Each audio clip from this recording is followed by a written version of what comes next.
এই আগ্রহের সেই সময়টা আর বাড়াতে দিতে চাই না। আমাদের এই জাতির সূর্য সন্তান, যিনি আপনারা 2024 সালের স্বাধীনতা দেখেছেন, 1975 সালের যে স্বাধীনতা, সেই স্বাধীনতা এনে দিয়েছিলেন যে মানুষটিকে দেখছেন, সেই মানুষটি জনাব মেজর ডালিম। আমি আপনাকে মেজর ডালিম বলেই চিনি, কারণ আপনার জীবনের সবচেয়ে যে পুণ্যের কাজটি করেছিলেন সেটা মেজর ডালিম হিসেবেই করেছিলেন, যে কারণে আপনাকে আমরা মেজর ডালিম হিসেবেই ডাকতে স্বাচ্ছন্দ্য বোধ করি। আপনি জাতিকে অ্যাড্রেস করতে পারেন। ধন্যবাদ ইলিয়াস।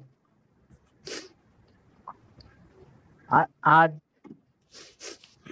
অনেক বছর পর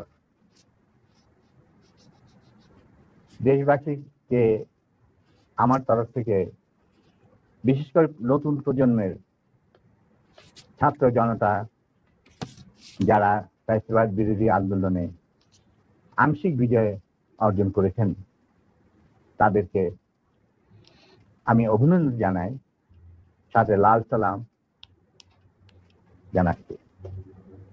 তবে বিপ্লব একটা সমাজে, যে কোনো রাষ্ট্রে একটি চলমান প্রক্রিয়া। সেই অর্থে তাদের বিজয় কিন্তু এখনো পুরোপুরি ভাবে অর্জিত হয়নি, তার জন্য আরো সংগ্রামের প্রয়োজন। পুরোপুরি ভাবে অর্জন করার পর তাদের এমন একটা অবস্থানে থাকতে হবে যেখান থেকে তারা নীতি নির্ধারণ করতে পারবে।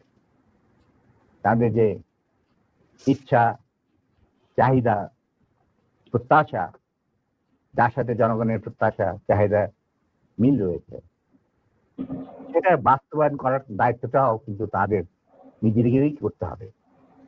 তাদের দায়িত্ব অন্য কোনো মানুষ এসে করে দেবে না।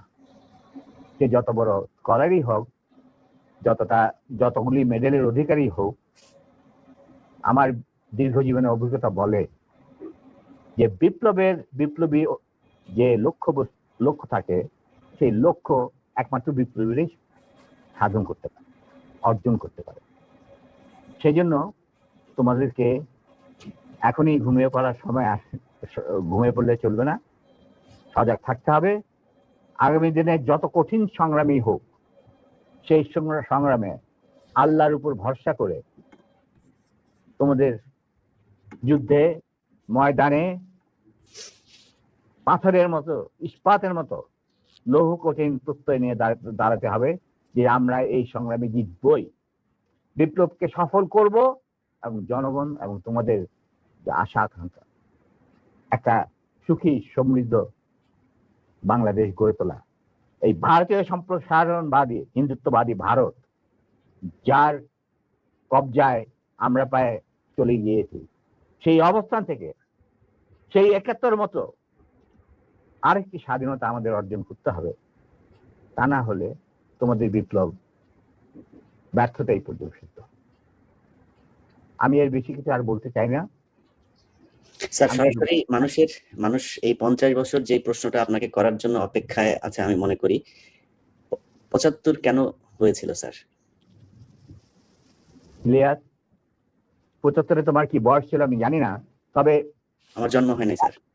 হ্যাঁ, তবে 75-এ যে মুজিব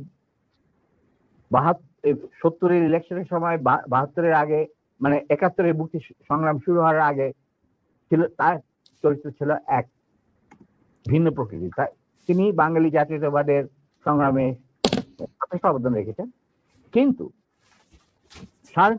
যখন পাকিস্তান আর্মি 25-26 রাতে মানে বাঙালিদের উপর, নিরীহ বাঙালিদের উপর শেখ সন্ত্রাসবাদ, অ্যাট্রোসিটি বলো, জেনোসাইড বলো, চালালো, এবং যাতে লক্ষ লক্ষ হাজার হাজার শিশু, নারী, পুরুষ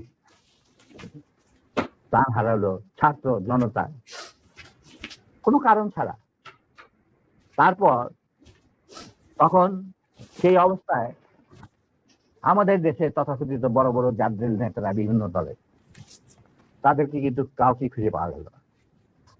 তারা তখন তাদের নিজেদের জীবন বাঁচিয়ে যার যার মতো জায়গায় চলে গেলেন।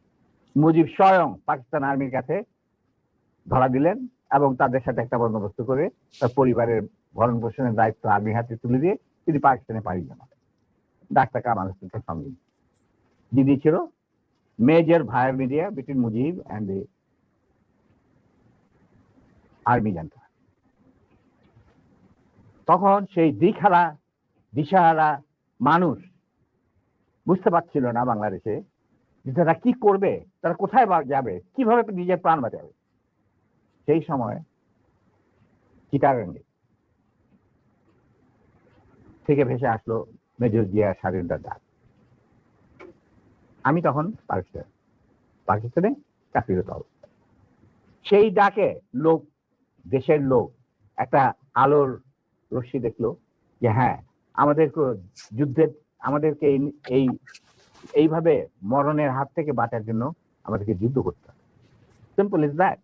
আর সমস্ত দেশে সর্বপরিসরে লোক বিদ্রোহ সেই মুক্তিযুদ্ধ সংগ্রামে ডাকে সাড়া দিয়ে মুক্তিযুদ্ধ গড়ে তুলবে। আমরাও এখানে বসে থাকুন না, যারা পেরেছি, যাদের সাহস ছিল, যাদের দেশপ্রেম ছিল, যারা পাকিস্তানের আর্মি জান্তাদের নির্যাতন, নিষ্পেষণ, বৈষম্যমূলক আচরণের বিরুদ্ধে জানা ছিল, তারাও সেই সংগ্রামে যোগ দেন। অনেকেই পালিয়ে এসে জীবনের ঝুঁকি নিয়ে।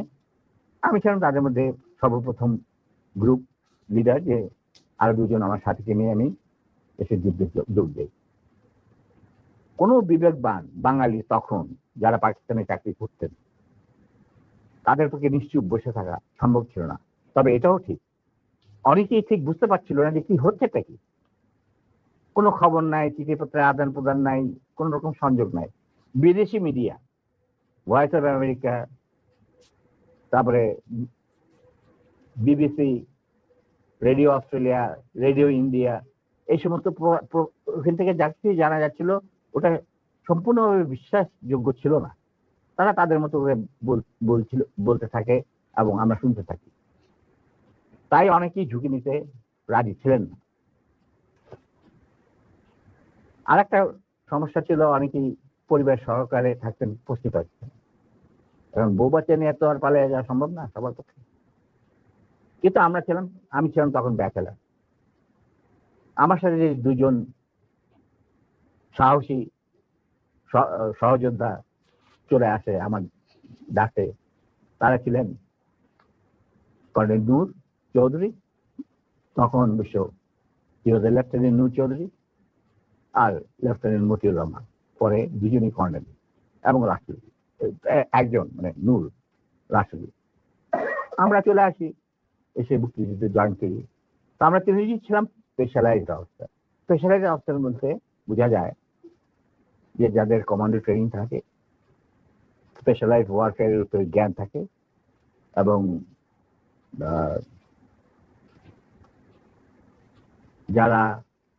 যাদের ইন্টেলিজেন্স অপারেশন কিভাবে বিশ্বজুড়ে চলে সে সম্পর্কে জ্ঞানে তারা অভিজ্ঞতা সঞ্চয় করেন বিভিন্ন কোর্সের মাধ্যমে। তা আমরা ছিলাম তিনজনই সেই ধরনের অবস্থা। তাই আমরা জীবনের ঝুঁকি নিয়ে আল্লাহর নাম নিয়ে বেরিয়ে পড়ি এবং অতি সহজেই দিল্লি পর্যন্ত পৌঁছে। এবং সেখানে আমাদেরকে রিসিভ করা হয় সাউথ ব্লকে, মানে প্রাইম মিনিস্টারের অফিসে, শ্রীমতী ইন্দিরা গান্ধী, ল প্রধান founding father general Ruban Singh, DP Dhar, মুখ্য সচিব প্রাইম মিনিস্টারের and incharge of Bangladesh affair, এনারা আমাদেরকে রিসিভ করে। তারপর অনেক আলাপ আলোচনা,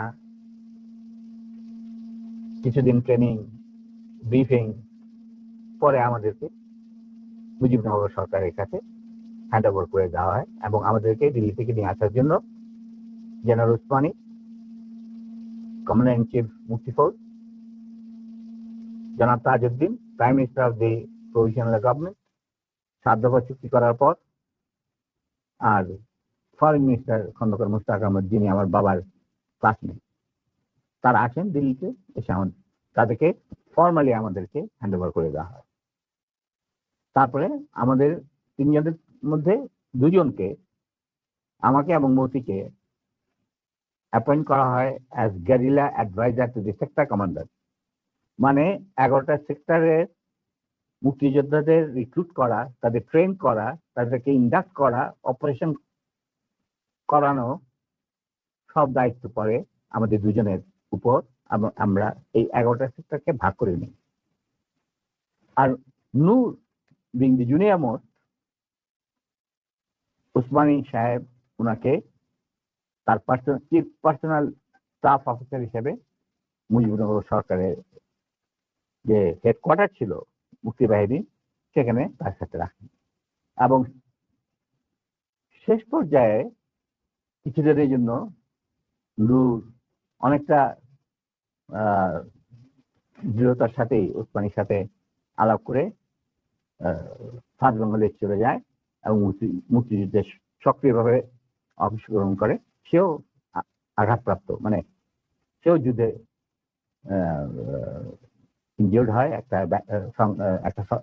অপারেশনে, এবং তাকে বীর বিক্রম খেতাব দেওয়া হয়। আর আমি যুদ্ধের সময় 3-4 বার আহত হয়েছি, তার একটা নিদর্শন আমার দেখো, হাতের অবস্থা এখানে সেখানে সবকিছু অর্ধেক বোধ হয় আর্টিফিশিয়ালি ক্রিয়েটেড, রিক্রিয়েটেড, যেটাকে প্লাস্টিক সার্জারি বলা হয়। But then I continue. তারপর সেনাবাহিনী গঠন করা, বাংলাদেশ মিলিটারি একাডেমি স্থাপন করা, পিটি স্কুল মানে ফিজিক্যাল ট্রেনিং স্কুল স্থাপন করা, সিলেটে ওয়েপন অ্যান্ড ট্যাকটিক্স শেখার স্কুল স্থাপন করার সব দায়িত্ব আমরা পালন করি। এর সাথে সাথে চলে রিক্রুটমেন্ট ফর আর্মি, যে 5টা ব্রিগেডের দায়িত্ব দিয়েছিল মুজিব। এই ব্রিগেড 5টা এবং বিমান বাহিনী, নৌবাহিনীর জন্য রিক্রুটমেন্টের ইনচার্জ ছিলেন deputy chief of staff Ziaur Rahman. যদিও তিনি সিনিয়র ছিলেন, তাকে তো বানায়নি চিফ, তাকে তো অ্যাজ এ কর্নেল বের করে দিতে চাইছিল, কিন্তু পারেনি, আমাদের জন্যই পারেনি। যাই হোক, ওনার স্টাফ অফিসার হিসেবে দায়িত্ব পড়ে আমার উপর। আর আমি একাই আমার অন্যান্য সহযোদ্ধা কমান্ডারদের লিস্ট ওরা পাঠিয়ে যেত। আমি প্রায় 25,000 প্রাক্তন মুক্তিযোদ্ধা যারা আমাদের আন্ডারে চাকরি করেছে, মানে যুদ্ধ করেছে, তাদেরকে আমি আর্মিতে, এয়ারফোর্সে, মানে ডিফেন্স ফোর্সে, নেভি ইনক্লুডেড নিয়োগ রিক্রুট করি। তারপর চাকরি করতে থাকি, চাকরি চলতে থাকে। এই হচ্ছে আমাদের স্বাধীনতা সংগ্রামের ছোট্ট সিনপসিস। বলো এরপর কি, আর কি জানতে চাও?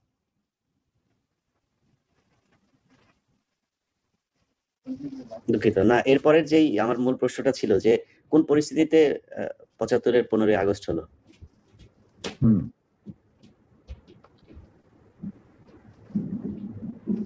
খুবই স্পর্শকাতর প্রশ্ন ইলিয়াস। নিজের বাদ্য নিজে বাজানো অনেক সময় ঠিক হয় না, কিন্তু তুমি যখন প্রশ্ন করেই বসলে, তখন একটা ছোট্ট জবাব দেবো। স্যার, এই আমার ইউটিউব চ্যানেলে আমি আজকে প্রায় 5 বছর হলো ভিডিও লাইভ করি, প্যাকেজ দেই। সো ফার আই রিমেম্বার আমার সবচেয়ে বেশি একসাথে ভিউয়ার ছিল সম্ভবত 20 বা 25,000। আমি মাত্র খেয়াল করলাম এই মুহূর্তে 1,70,000 মানুষ এট এ টাইমে ওয়াচিং আওয়ার ভিডিওস। এটা তো তোমার, the credit goes to you. No, credit goes to you, man. Goes to you. Well, মানে যাচ্ছে হয় আল্লাহর ইচ্ছায় হয়। আমি একজন আমি এই জন্যই বললাম যে আপনার নিজের ঢোল, আপনি যেটা মানে বাজানোর কথা বলছেন, আপনি তো বাজান নাই, 50 বছর চুপ ছিলেন। যেই স্বাধীনতা আপনারা এনে দিয়ে গিয়েছেন, সেই স্বাধীনতা না আসলে তো আজকের শেখ হাসিনা যে অবস্থায় দেশকে নিয়ে গিয়েছিল, সেই 75-এর পরে আর হয়তো 2-1 বছর লাগতো শেখ মুজিবের সেখানে নিয়ে যেতে। তো আমাদেরকে এই যে উদ্ধার করে দিয়ে গিয়েছেন, এই কৃতজ্ঞতা বোধটা বাঙালি জাতির নেই, যে কারণে আজকে মেজর শরীফুল হক ডালিম বাংলাদেশের মাটিতে নেই। অথচ আপনাদেরকে সর্বোচ্চ সম্মাননা দিয়ে আমাদের দেশে রাখা দরকার ছিল, সেই সম্মানটুকু আমরা দেখাতে পারি নাই বলেই মাঝে মধ্যেই আবার 2024 আসে। তো আপনি ওইটা নিয়ে আমার মনে হয় দেরি তো অবশ্যই হয়েছে, কিন্তু আমাদের জানা উচিত। এই জাতি প্রতিটা মানুষ জানতে চায় কি হয়েছিল 75-এর 15ই আগস্ট। প্রথম কথাটা হচ্ছে যে 15ই আগস্ট কিন্তু কোনো বিচ্ছিন্ন ঘটনা না। এটা সূত্রপাত হয় মুক্তিযুদ্ধ চলাকালীন অবস্থায়। আমরা বুঝতে পেরেছিলাম যে বাংলাদেশের মুক্তিযুদ্ধটা অ্যাকচুয়ালি কাদের ইন্টারেস্টে হচ্ছে। দেখে আমাদের ইন্টারেস্টে হচ্ছে যে আমরা আমাদের দেশ যুদ্ধ করে স্বাধীন করব, নাকি এটার পেছনে অন্য কোনো উদ্দেশ্য কাজ করছে। যখন 7 দফাতে চুক্তি করে নজরুল ইসলাম আর তাজউদ্দিনকে পারমিশন দেওয়া হলো to establish provisional government in Calcutta, এই 7টা ক্লজ পড়ে সাইন করার পর, দস্তখত করার পরে নজরুল ইসলাম সাহেব ফিট হয়ে পড়ে গিয়েছিলেন যে এটা তো একদম একটা দাস খত যে আমরা ক্রমান্বয়ে ভারতের একটা করদ রাজ্য, তারপরে একটা অঙ্গরাজ্য হিসেবে অঙ্গরাজ্যে পরিণত হবে বাংলাদেশ, হবু বাংলাদেশ। আর ওই joint declaration between Usmani and general Manekshaw joint command establish করার পর কথা ছিল যে general Usmani on behalf of Bangladesh government will invite General Manekshaw to come and be present as an auxiliary force commander, সহায়ক শক্তির commanding chief হিসাবে in the Sunday ceremony, but the instrument will be signed by the Mukti Fauj commander in chief, who was General Usmani, Colonel Usmani. কিন্তু সেটা হতে দেওয়া হলো না। 16ই ডিসেম্বরে যে সারেন্ডার সেরেমনি হলো রেস করতে, সেখানে পরিষ্কার বাংলাদেশের জনগণ দেখতে পেল যে পাকিস্তান আর্মি সারেন্ডার করছে ভারতীয় সেনাবাহিনীর কাছে, এবং সেখানে সাইন করছেন আরোরা ভারতীয় বাহিনীর পক্ষে, আর ওদিকে নিয়াজি পাকিস্তানি আর্মির পক্ষে। সেখানে মুক্তিযোদ্ধারা কোথায়? আমরা পরে থাকলাম ঝাড়ুদার হিসাবে ইন্ডিয়ান আর্মির রাস্তা পরিষ্কার করে দেওয়ার কাজে, বনে বাজারে। আমাদের কি কোনো শহরগঞ্জে ঢোকার পারমিশন দিল না মুজিব সরকার, মানে তাজউদ্দিনের সরকার, আওয়ামী লীগ সরকার। সেই অবস্থায় কি প্রমাণিত, এটা এই ঘটনায় কি প্রমাণিত হলো? ইন্ডিয়া প্রমাণ করলো সারা বিশ্বে যে বাংলাদেশ জনগণ নিজেরা যুদ্ধ করে দেশ স্বাধীন করেনি। বাংলাদেশ নামক একটি রাষ্ট্র প্রিমেচুরলি জন্ম দেওয়া হয়েছে as an outcome of Indo-Pakistan war, যেখানে ইন্ডিয়া জিতেছে। এইটা হলো ইতিহাসের শুরু। তারপর মুজিবকে যখন ছাড়া হলো, সে তো কিছুই জানতো না যে দেশ স্বাধীন হয়েছে, কোনো মুক্তি ফৌজ বলে কিছু ছিল, হাজার হাজার লোক দেশচ্যুত হয়েছে, প্রাণ হারিয়েছে, কিছু জানতো। সে তাকে যখন ছেড়ে দেওয়া হলো, তখন ইন্দিরা গান্ধী তাকে পাকিস্তানে ফোন করে বলল যে, ফোন করলো মুজিব, ফোন করে বলল যে আমি দেশে ফিরে যাচ্ছি। তখন ইন্দিরা গান্ধী যাওয়ার আগে আপনার সাথে দেখা করে আমি আপনাকে কৃতজ্ঞতা জানতে চাই। তো তখন ইন্দিরা গান্ধী বললো, কৃতজ্ঞতা তো জানাবেন, আপনি ফোন না করলে আমি আপনাকে ফোন করতাম, আপনাকে ঢাকায় সরাসরি আপনি যাবেন না, আপনি নয়াদিল্লি হয়ে যেতাম। মুজিব সেটাই করলেন, তিনি চলে গেলেন নয়াদিল্লি, লন্ডন হয়ে। সেখানে কি হলো, যে 7 দফা চুক্তিতে সাইন করার পর প্রবাসী সরকার গঠন করেছিল তাজউদ্দিন আর নজরুল ইসলাম, সেই আওয়ামী লীগ বাংলাদেশে ক্ষমতা গ্রহণ করলো সারেন্ডারের পর ওই 7 দফা ভিত্তিতে। এবং সেই 7 দফাতে মুজিব স্বাক্ষর দেওয়ার পর ফিরে গিয়ে তিনি ক্ষমতা নিজে হাতে নিয়ে নিলেন। তাজউদ্দিনকে বললো, তাজউদ্দিন তুমি প্রাইম মিনিস্টার থাকবে না, আমি হবো প্রাইম মিনিস্টার। তারপর কি হলো? কোনো নির্বাচন নাই, কিছু নাই। ওই 70-এর নির্বাচনের সুবাদে তারা ইন্ডিয়ার 4 স্তম্ভ ডুপ্লিকেট বাংলাদেশে ইম্পোর্ট করে তার উপরে একটা সংগঠন বানানো, হুবহু এক। শুধু তাই না, রবীন্দ্রনাথ ঠাকুর, যাকে নিয়ে আমরা নাচানাচি করি এবং অনেকের মানে ভাইসে যায়, আপ্লুত হয়ে যায় আবেগে, এই রবীন্দ্রনাথ ঠাকুর একজন ইন্ডিয়ান নাগরিক এবং ইন্ডিয়ার জাতীয় সঙ্গীতের রচয়িতা। আমাদের দেশে তার চেয়েও প্রতিভাবান কবি কাজী নজরুল উপস্থিত থাকা সত্ত্বেও আমরা সেই ভারতীয় নাগরিকের একটা গানকে আমাদের জাতির উপরে চাপিয়ে দেওয়া হলো জাতীয় সঙ্গীত। পৃথিবীর ইতিহাসে এমন কোন নজির আর দ্বিতীয়টা আছে বলে আমি মনে করি না। কেন কোনো বাংলাদেশে যদি নজরুল ইসলামকে আমরা জাতীয় কবি আখ্যা দিয়ে থাকি, তাহলে নজরুল ইসলামের গান কেন হলো না? বা অন্য কারো গান হতে পারতো জাতীয় সঙ্গীত। ভালো ভালো কবি সাহিত্যিক ছিলেন আমাদের দেশে, কিন্তু পৃথিবীর ইতিহাসে কোথাও নাই যে বিদেশি এক নাগরিকে যে নাকি তার দেশের জাতীয় সঙ্গীত রচনা করেছে এবং আমাদের সদ্য স্বাধীন বাংলাদেশে এসেও আমাদের জাতীয় সঙ্গীত রচনা করতে হবে। এটা কি ধরনের কথা? That means you have nothing in your hand. তারপর মুজিবকে দিয়ে রক্ষী বাহিনী সৃষ্টি করলো ইন্ডিয়া। তারা বাংলাদেশের সামরিক বাহিনীকে দুর্বল করে একটা নামে মাত্র সামরিক বাহিনী, হাতে লণ্ঠন করে ঠনঠন, এই ধরনের একটা সেনাবাহিনী রাখবে। আর কারণ একটা সেনাবাহিনী তো রাখতেই হবে, কারণ যে কোনো জাতির মেরুদণ্ড হচ্ছে সেনাবাহিনী।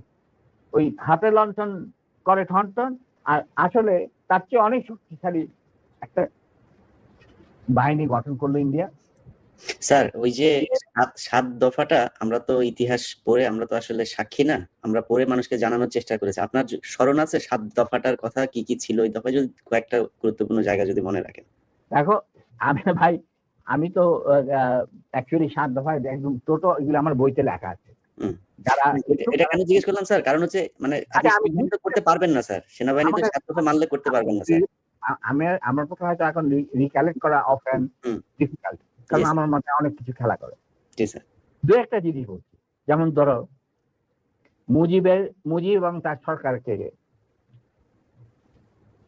প্রোটেকশন দেওয়ার জন্য ইন্ডিয়ান আর্মি অবস্থান করবে বাংলাদেশ। বাংলাদেশে কোনো শক্তিশালী সামরিক বাহিনী গঠিত হবে না। বাংলাদেশের কোনো স্বাধীন বৈদেশিক নীতি থাকবে না। বাংলাদেশের শাসন ব্যবস্থা, আমলাতন্ত্র, শিক্ষা ব্যবস্থা, স্বাস্থ্য ব্যবস্থা, শিল্প ব্যবস্থা, কৃষি ব্যবস্থা সবকিছুই চলবে ভারতীয় বিশেষজ্ঞদের ইচ্ছা মতো। তারা মুজিব বিরোধী কোনো মানুষকে বাঁচিয়ে রাখা হবে না। তার জন্য যত লোক মারা দরকার মারা হবে, যত লোককে লুলা ল্যাংড়া করা হবে, চক্ষু তুলে নেওয়া হবে, মেয়েদের ইজ্জত লুণ্ঠন করা হবে, কোনো সমস্যা নেই। এইভাবে প্রতিপক্ষের উপর ঝাঁপিয়ে পড়ায় 40,000-এরও বেশি লোক মারা গেছে, সেটা সবাই জানে, প্রত্যেক আসছে। তারপর তোমার আমরা একটা করদ রাজ্যে পরিণত হয়ে গেলাম। কিন্তু সমস্যা দেখা দিল যে বাংলাদেশের মাটিতে যদি ইন্ডিয়ান সোলজাররা অবস্থান নেয়, তাহলে বিদেশ থেকে কোনো দেশেই বাংলাদেশকে স্বীকৃতি দিতে রাজি না। কারণ পাকিস্তান ইতিমধ্যে সিকিউরিটি কাউন্সিল থেকে একটা আইন পাস করে নিল যে বাংলাদেশে কে নিয়ন্ত্রণ করছে ভারত, তাদের সেনাবাহিনীর মাধ্যমে, মুজিব সরকারের মাধ্যমে। অতএব এটা একটা ডিসপিউটেড টেরিটরি, এটা একটা স্বাধীন দেশ নয়। তাই আপনারা স্বাধীন কিভাবে রিকগনাইজ করবেন মুজিবের সরকারকে? এরপর এই অবস্থায় ইন্দিরা গান্ধী পড়ল মুসিবত। তো আজ মুজিব সরকার। তখন ইন্ডিয়ান সরকার ডিসাইড করলো যে ঠিক আছে, আমাদের সোলজার আমরা ফেরত নিয়ে আসবো, তার পরিবর্তে আমরা জাতীয় রক্ষী বাহিনী বানিয়ে, তাই করা হলো। তো যে কাজটা ইন্ডিয়ান আর্মি করছিল সেটা পরে জাতীয় রক্ষী বাহিনী করলো। আর কি ধরনের অত্যাচার, অবিচার, কি ধরনের মানে হত্যাযজ্ঞ, গুম খুন এবং অনাচার অবিচার মুজিব সরকার করছিল, সেটা খতিয়ান তো তুমি আমার কি ভালো জানতে। অনেকে এই বিষয়ে লিখেছেন, সাহসী যারা তারা লিখেছেন, আমিও কিছুটা লিখেছি। সেখানেই শেষ হলো না।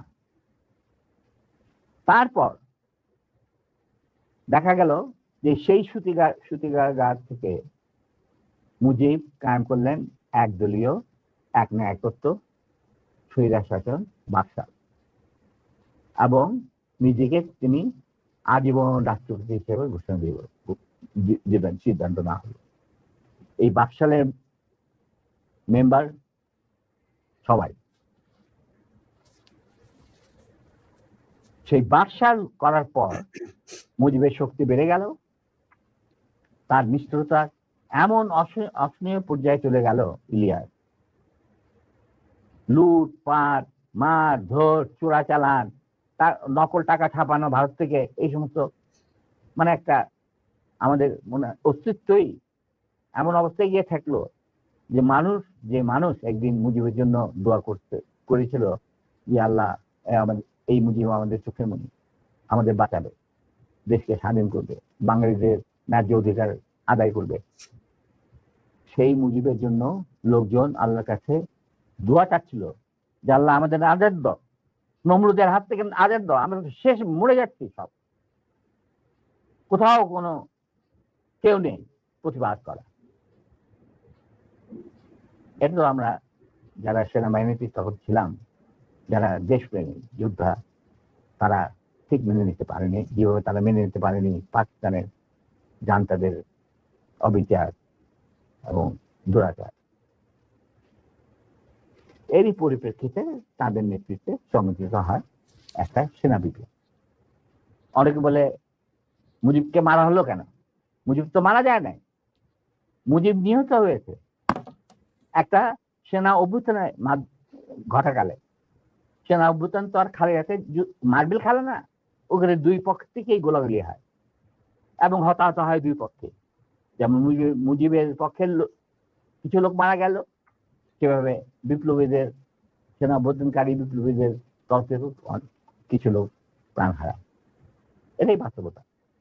কিন্তু তারা বিজয়ী হয়ে গেল, বিপ্লবীরা বিজয়ী হলো, তারা ক্ষমতা তাদের নিজের হাতে নিয়ে নিল। স্বতঃস্ফূর্ত ভাবে ইলিয়াস, ঘোষণাটা অবশ্য আমি দিয়েছিলাম, স্বতঃস্ফূর্ত ভাবে মুজিবের সেই মৃত্যুর খবর জানার পর আর বাদশাহের পতনের খবর জানার পর লাখো লাখো লোক, মানে দেশের রাস্তা ঘাট, গঞ্জ, শহর, বন্দর, নগর, গ্রাম, সবাই আনন্দ মিছিল বের করলো। আমরা তো এই সমস্ত লোকজনকে ডেকে নিয়ে আসিনি, স্বতঃস্ফূর্ত ভাবে লোকজন। আর যে সমস্ত রাজনৈতিক নেতা বা দলগুলো আন্ডারগ্রাউন্ড ছিল, তারাও জনসমর্থন নিয়ে রাস্তায় চলে আসে। এইভাবেই জনস্বীকৃতি পেয়েছিল 15 আগস্টের 32 সামরিক অভ্যুত্থান। এবং পরবর্তীতে খালেদ মোশাররফের প্রতিক্রিয়াশীল কুচক্রীদের কুদেতার বিরুদ্ধে ঘটা 7 নভেম্বরের সিপাহী জনতার বিপ্লব, এগুলো সব একই সূত্রে গাথা।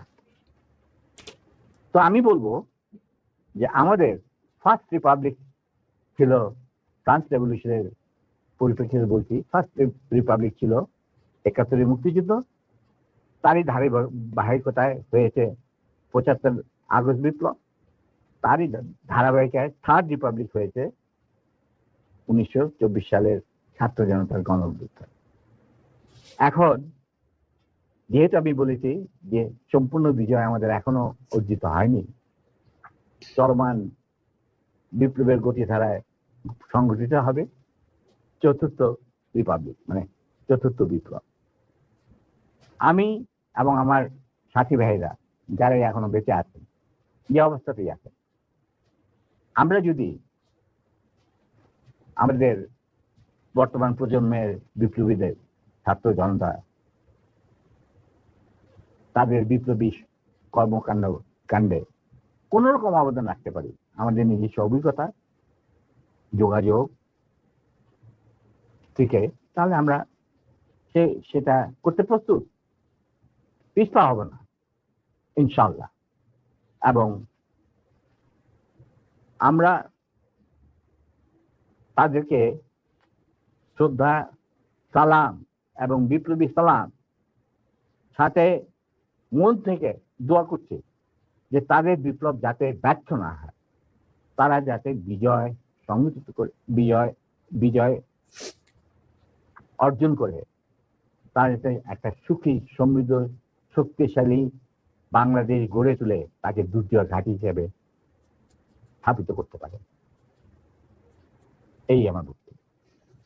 আচ্ছা, আমার চাওয়ার কিছু নাই স্যার, কিন্তু একটা কোশ্চেন, ধরেন আপনি যে বিপ্লবের কথা বললেন, ধরেন 24-এর বিপ্লবের যারা নেতৃত্ব দিয়েছে তারাও আমার এখানে কথা বলেছেন। আপনার লাইভে এই মুহূর্তে 4.5 লাখ মানুষ দেখছে, এবং আমি কমেন্টগুলো পড়ছিলাম, আমি বোঝার চেষ্টা করছিলাম যে আসলে কি। আমার মনে হয় এ পর্যন্ত কয়েক লাখ কমেন্টের মধ্যে বোধহয় 10টা কমেন্ট পড়েছে আপনাকে গালি দিয়েছে বা আমাকে গালি দিয়েছে।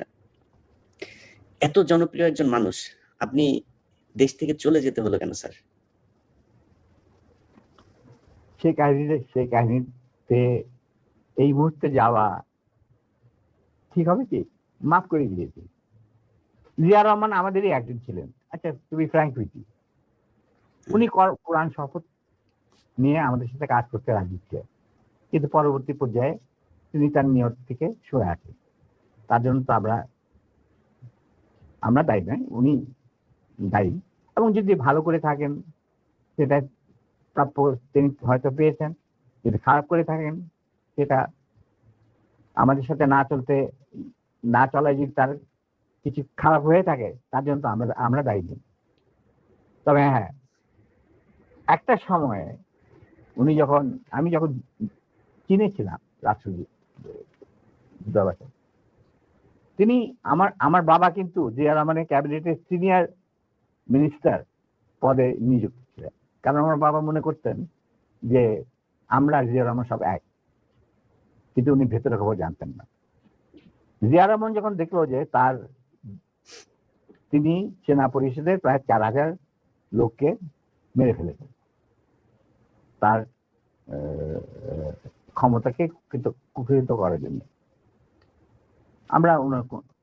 তারপরে যখন তিনি দেখলেন যে তার অবস্থা খুব খারাপ, ভেতরের খবরটা সাধারণ জনগণ দেখে না, সাধারণ জনগণ দেখতে জিয়া রহমান, সারনাস, রেবন, গঞ্জি, কাঁধে কোদাল বসে আছেন, এই সমস্ত। কিন্তু ভেতরে যে কি হচ্ছিল আসল ক্ষমতা কেন্দ্রে, সেই সম্পর্কে সাধারণ জনগণ জানারও কোনো স্কোপ ছিল না, তারা জানতেন না। সেখানে তার অবস্থা ছিল নরবলে, কারণ ওখানে তিনি ডিভাইড এন্ড রুল নীতি প্রয়োগ করেছিলেন, যেটা খুবই মারাত্মক একটা হুমকি ছিল তার জন্য, তিনি হয়তো বুঝতে পারেন নাই। তিনি যখন রাষ্ট্রীয় সফরে আসেন, আমার বাবাকে deputy head of the delegation করে নিয়ে আসলেন এবং আমাকে বললেন যে লেট ফরগেট এন্ড ফরগিভ, তোমরা আমাদের পাশে দাঁড়া। আমরা বললাম, স্যার এটা আপনার পক্ষে, আপনার বললেন আমি কি ছাত্র, কিন্তু আমার মনে হয় আমাদের পক্ষে সেটা সম্ভব।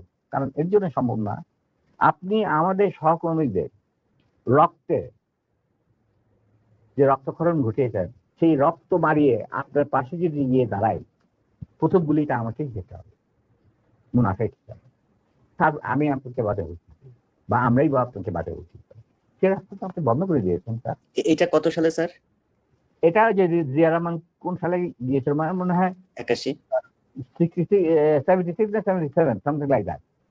ওই যে ওনার একটাই রাষ্ট্রীয় সফর ছিল চীনে, এটা তুমি দেখে নিতে পারো, আমার বইতে লেখা আছে। আচ্ছা, 77 বলতে। এবং তার সাথে যে আমার কি ডায়লগ হয়েছে 1-to-1, যেটা আর কেউ উপস্থিত ছিল না, পাশের ঘরে অবশ্য বেগম সাহেবা ছিলেন, আচ্ছা তো স্যার, আরেকটা জিনিস পরিষ্কার হয়েছে স্যার, আপনি কি একটা বলছিলেন যে কোরআন শপথ করা হয়েছিল, মানে কি হ্যাঁ, কি কি মানে হয়েছে? আমি বলি, শোনো, এই যে সেনা পরিষদ, আমরা যখন ভারতে যুদ্ধ করছিলাম, যখন আমরা বুঝতে পারলাম ভারতের গেম প্ল্যানটা, তাদের একটা সুদূর প্রসারী চক্রান্তমূলক আহ, একটা পরিকল্পনা রয়েছে বাংলাদেশকে প্রথমে ক্লায়েন্ট স্টেট, তারপরে অঙ্গভূত করা, সিকিমের মতো।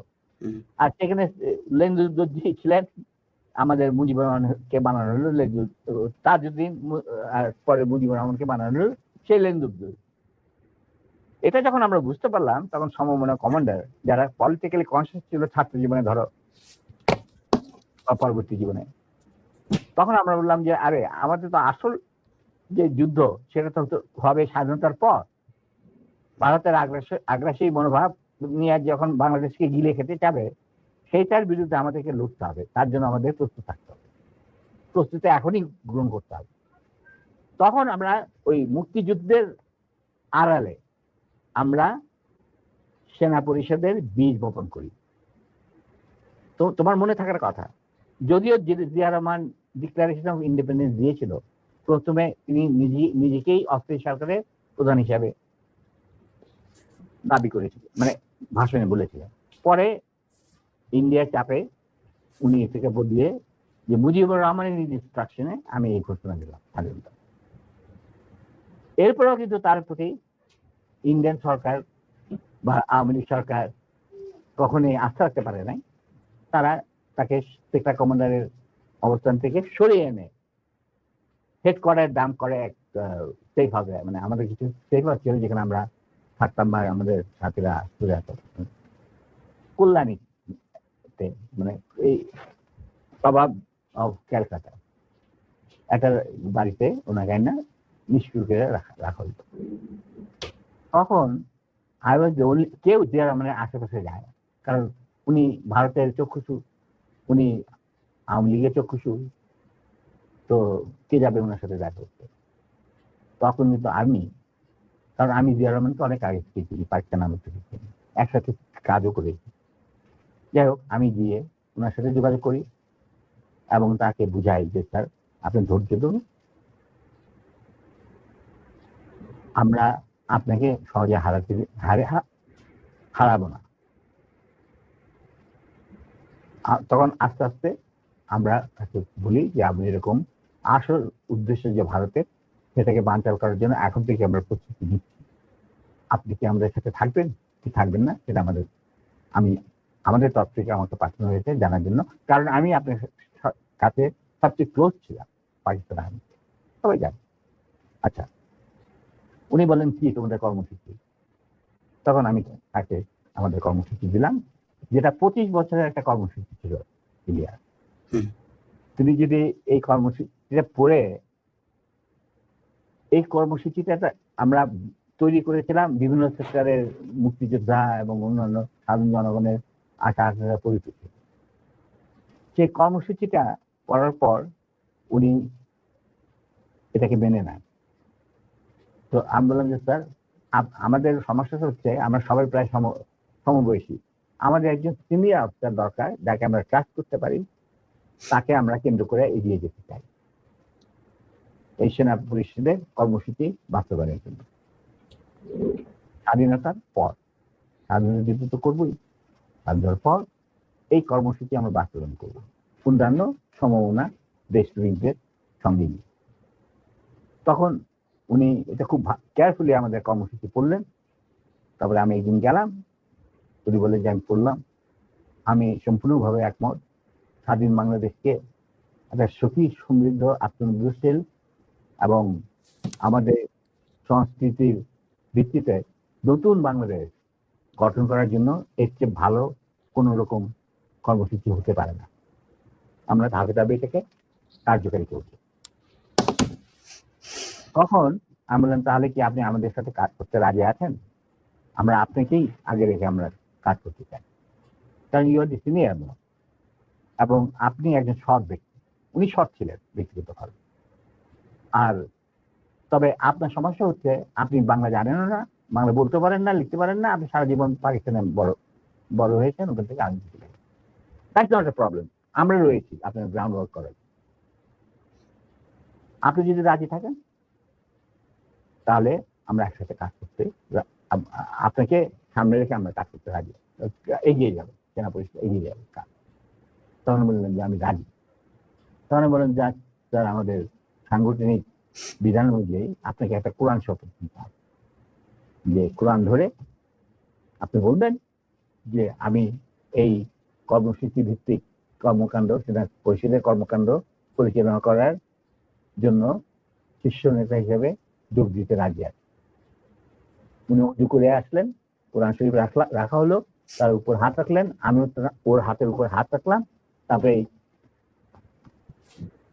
শপথ নিয়ে দিলেন। তবে একটা শর্ত থাকতো ওনার তরফ, যে যতদিন পর্যন্ত রাষ্ট্রীয় ক্ষমতায় আমরা না যেতে পারবো ততদিন পর্যন্ত সেনা পরিষদের সাথে আমার যে কোনো সম্পর্ক আছে সেটা প্রকাশিত করা যাবে না। আমরা বললাম আমরা সবাই পরামর্শের মাধ্যমে বললাম বললো শুধু তুমি আর নূর এই দুজনের পারমিশন থাকবে আমার সাথে যে কোনো সময় যে কোনো অবস্থায় যোগাযোগ করা। আমি বললাম আমাদের খুব বেশি যোগাযোগ করার দরকার হবে না, তবে প্রয়োজন মতো নিত্য বেসিসে আমরা দুজনেই আপনার সাথে যোগাযোগ করি, তাও তার বাসায়, অফিসে না। এই কথা। তার মানে তার সেই শপথ আপনি রাখলেন না।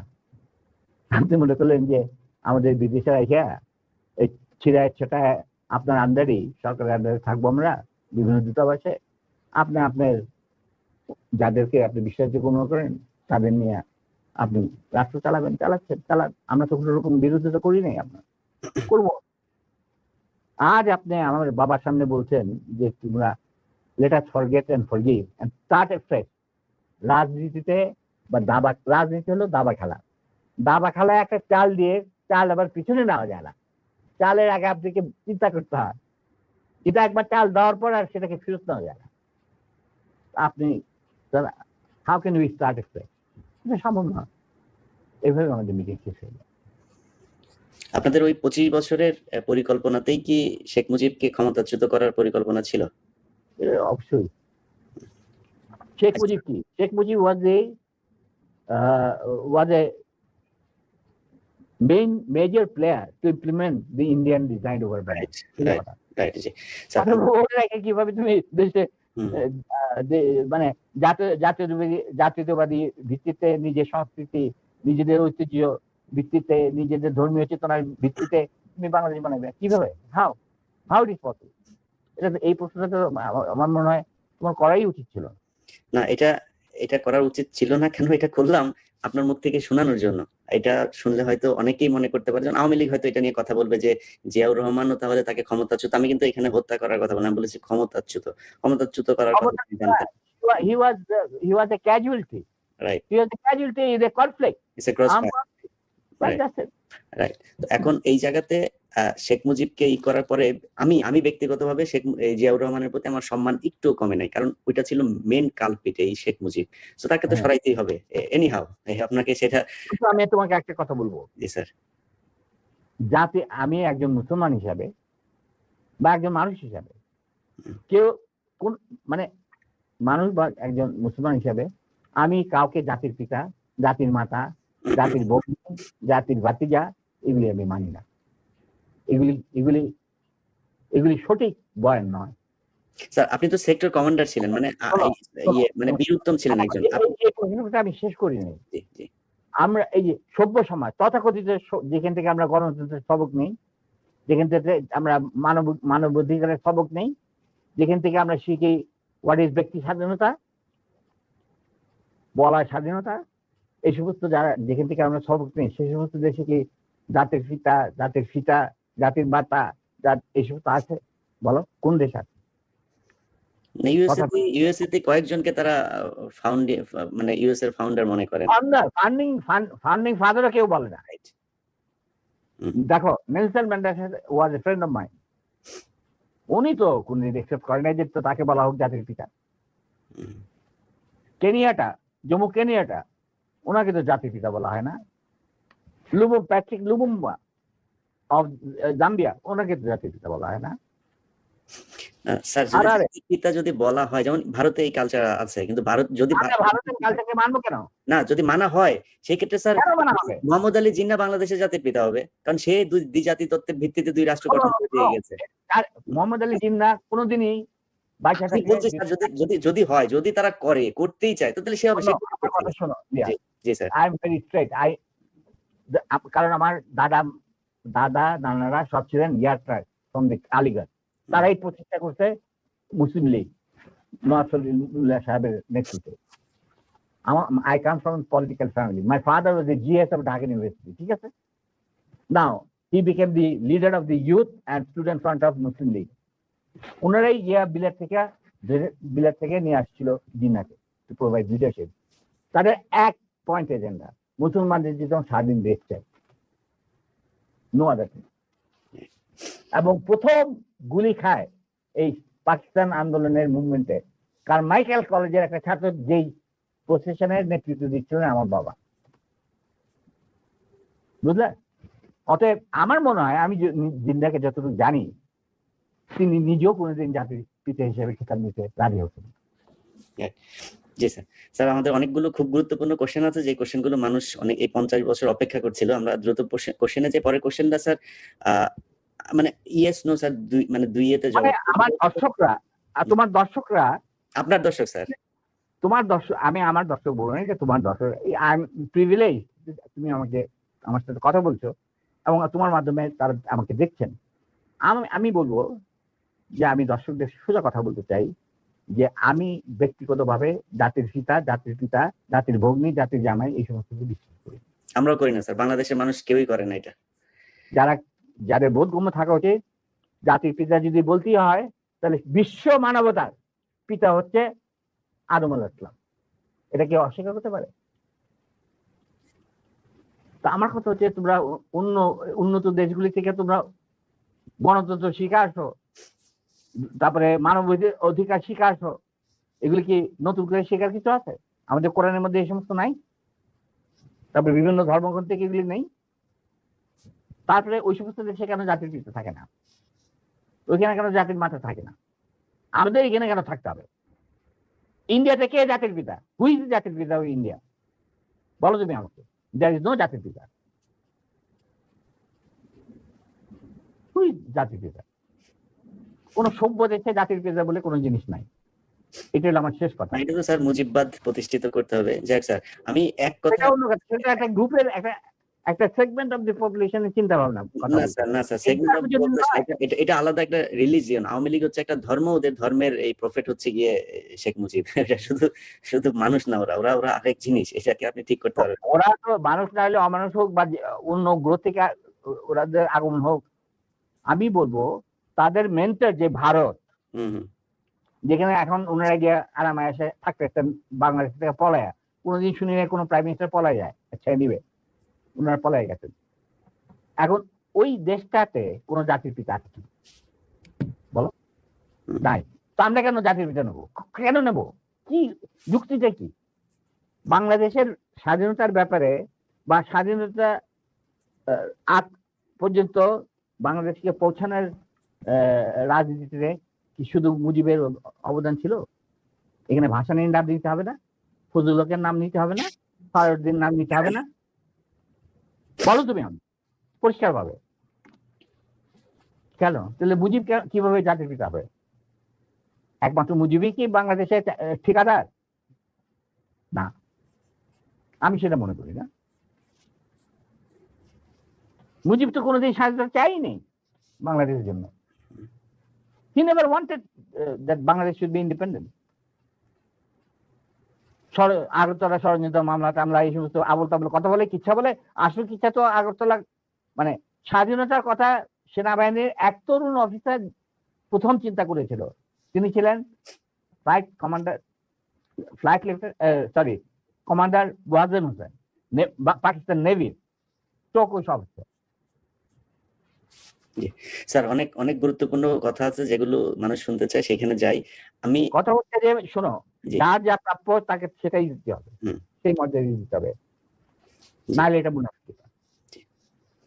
না, সোজা আমি কথা। আমি আপনার কাছ থেকে আমি ধারণা করছিলাম যে আপনি হয়তো শেখ মুজিব সম্পর্কে অনেক বাজেভাবে কথা বলবেন, কিন্তু আমি আপনার রেসপেক্ট এবং শালীনতা দেখে খুবই অভিভূত যে আপনি যথেষ্ট সম্মান নিয়ে আওয়ামী লীগের শেখা উচিত যে মেজর ডালিম সম্পর্কে তারা যা শুনেছে এতদিন, সে মেজর ডালিম একবারও শেখ মুজিব সম্পর্কে বাজে কোনো ভাষা বলে নাই বা তাকে নিয়ে কটাক্ষ করে কোনো কথা বলে নাই। যাই হোক, তো আমরাও স্যার এটাই এটাই বলে আসছি যে আমরা কাউকে অসম্মান করতে চাই না। না, ইভেন আর একটা কথা শুনতে, জি এই কথাটা যখন তুমি বললেই, তাহলে আমার বইতে পরিষ্কার লেখা আছে মুজিব পরিবারের সাথে আমার কি সম্পর্ক ছিল, জি ঠিক আছে, ব্যক্তিগতভাবে বা পারিবারিকভাবে।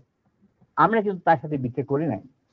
আমাদের যখন চাকরি থেকে বের করে দিলেন উনি পিওনারের মাধ্যমে, ওই যে বিচার করলেন গাড়িগুলো ঘটনাকে কেন্দ্র করে, আমরা মেনে নিলাম। উনি নিজে রাখলেন আমাকে নূরকে। স্যার, এটা এটা আমার এই কোশ্চেন একটা, এই কোশ্চেনটা তাহলে করে ফেলি। আপনার ওয়াইফকে অপহরণ করেছিল এই শেখ মুজিবের, তারপর গোলাম মোস্তফার ছেলে, এরা কামালের বন্ধু বান্ধবেরা, না, এটার গাড়িগুলোতে নিজে নিজে ছিল। নিজে তো হ্যাঁ নিজে। আপনার আপনার স্যার আপনি এটার বিচার চেয়েছিলেন শেখ মুজিবের কাছে, আপনি আমার বউ continue করেন। জি, কন্টিনিউ করেন স্যার এবার। হ্যাঁ, যে আপনি বিচার, আপনি প্রাইম মিনিস্টার, কারণ ঘটনাটা নিজে কি ছিল স্যার? ঘটনাটা কি ছিল স্যার, একটু শুরু থেকে বলতেন। এটা একটা মানে মজার ঘটনা। আচ্ছা, তুমি শুনতে চাও? তুমি তো আমার বইতে লেখা আছে যদিও। সবাই শুনতে চায় স্যার, সবাই, আমি একা না, সবাই শুনতে চাই। ঘটনাটা হচ্ছে, আমার এক খালাতো বোন, তার নাম পাবিনা। তার বিয়ে ঠিক করেছিলাম আমি আর নিম্মি কর্নেল রেজার সাথে, যে আমাদেরকে জুনিয়র চাকরি। তার সাথে বিয়ে হবে, অনুষ্ঠান হবে লেডিস ক্লাবে। তো দুপক্ষেই আমাদের পরিচিত, অতএব আমরা হলাম ভায়া মিডিয়া। ঠিক আছে, ঠিক আছে। তখন আমরা কি করলাম, সমস্ত অ্যারেঞ্জমেন্ট আমাদের উপরে দায়িত্ব আসলো। তো কাকে রাখি আর কাকে বাদ দিই, এত মানুষের সাথে পরিচিতি। তো আমরা যাই হোক বেশ ভালোই, প্রায় 2-3 হাজার লোকের মতো লোক ইনভাইট করা হলো দুই তরফে। চলছে বিয়ার আসর। তখন আমার একমাত্র শালা, যার নাম বাপ্পি, ও ম্যাকগিল ইউনিভার্সিটিতে পড়তো, ওখান থেকে ছুটিতে আসছে দেশে। He was also present in the ceremony. আমি আর নিমিত দুই পক্ষের মানে হোস্ট বলতে পারো, সবাই দেখাশোনা করছি। বাপ্পি বসে আছে ছেলেদের যেখানে বসার জায়গা সেখানে। তখন লম্বা চুলের একটা ফ্যাশন ছিল। সে জাস্ট কাম ফ্রম ক্যানাডা, তো লম্বা চুল, বিউটিফুল হেয়ার, আর he was a handsome man. আমার মতো এত খারাপ চেহারার লোক ছিল না। এটা অনুষ্ঠানের শেষ হওয়ার আগে বলবো স্যার, জি বলেন। আচ্ছা, তারপর তোমার ও বসেছিল অন্যান্য গেস্টদের সাথে। তার পিছনের রোতে Gazi Golam Mostafa and his wife was also invited in that function from the other side, not from our side, মানে ছেলে পক্ষের। বুঝতে পেরেছি। তো গাজী গোলাম মোস্তফার ছেলেরা আর তার সাঙ্গবঙ্গ পিছনের সিটে, পিছনের রোতে সিটে বসা। তাদের মধ্যে একটা ছেলে বাপ্পির চুল টান দিল পিছন থেকে।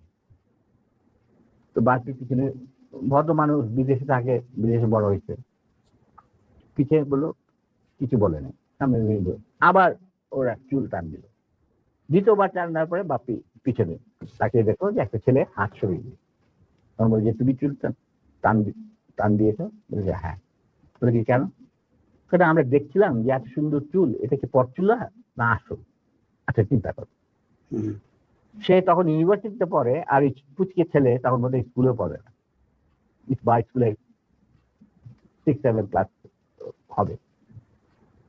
তখন বাপি বলে, বেয়াদব ছেলে, তুমি আর এখানে বসবে না, তুমি অন্য কোথাও গিয়ে বস।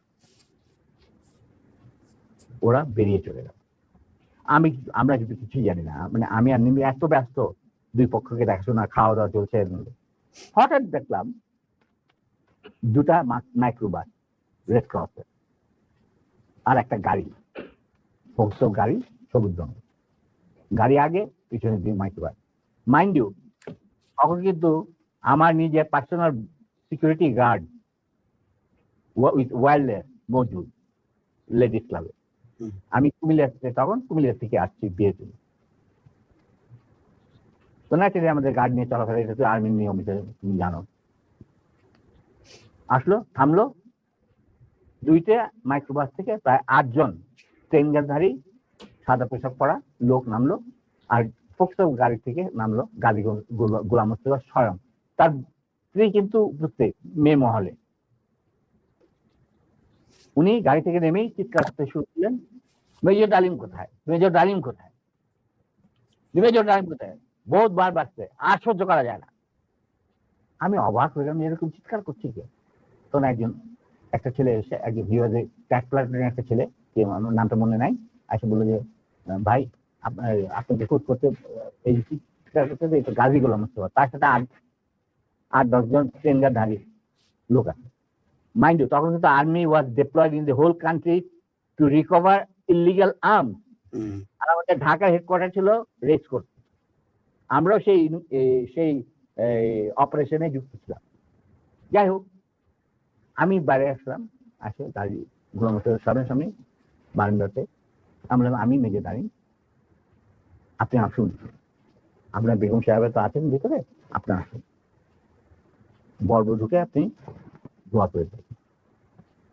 হারামজাদা বারবার সে আর্মির আসছে, আমি উচিত শিক্ষা দেবো। আমি দেখলাম আমার চারদিকে ওই ট্রেনের ঠেকাইলো প্রায় 4-5 জন মানুষ, আর 4-5 জন খালে দাঁড়িয়ে। আমরা এটা কি, আমি একজন ট্রেন মানুষ, আমার স্কট আছে ওখানে প্রায় 4-5 জন, ওয়্যারলেস আছে, I can call anyone any time, MP unit, যে ইউনিট দরকার হয়। এই কি অবস্থা, একটা বিয়ে বাড়ির মধ্যে এরকম একটা হুলস্থুল কাণ্ড।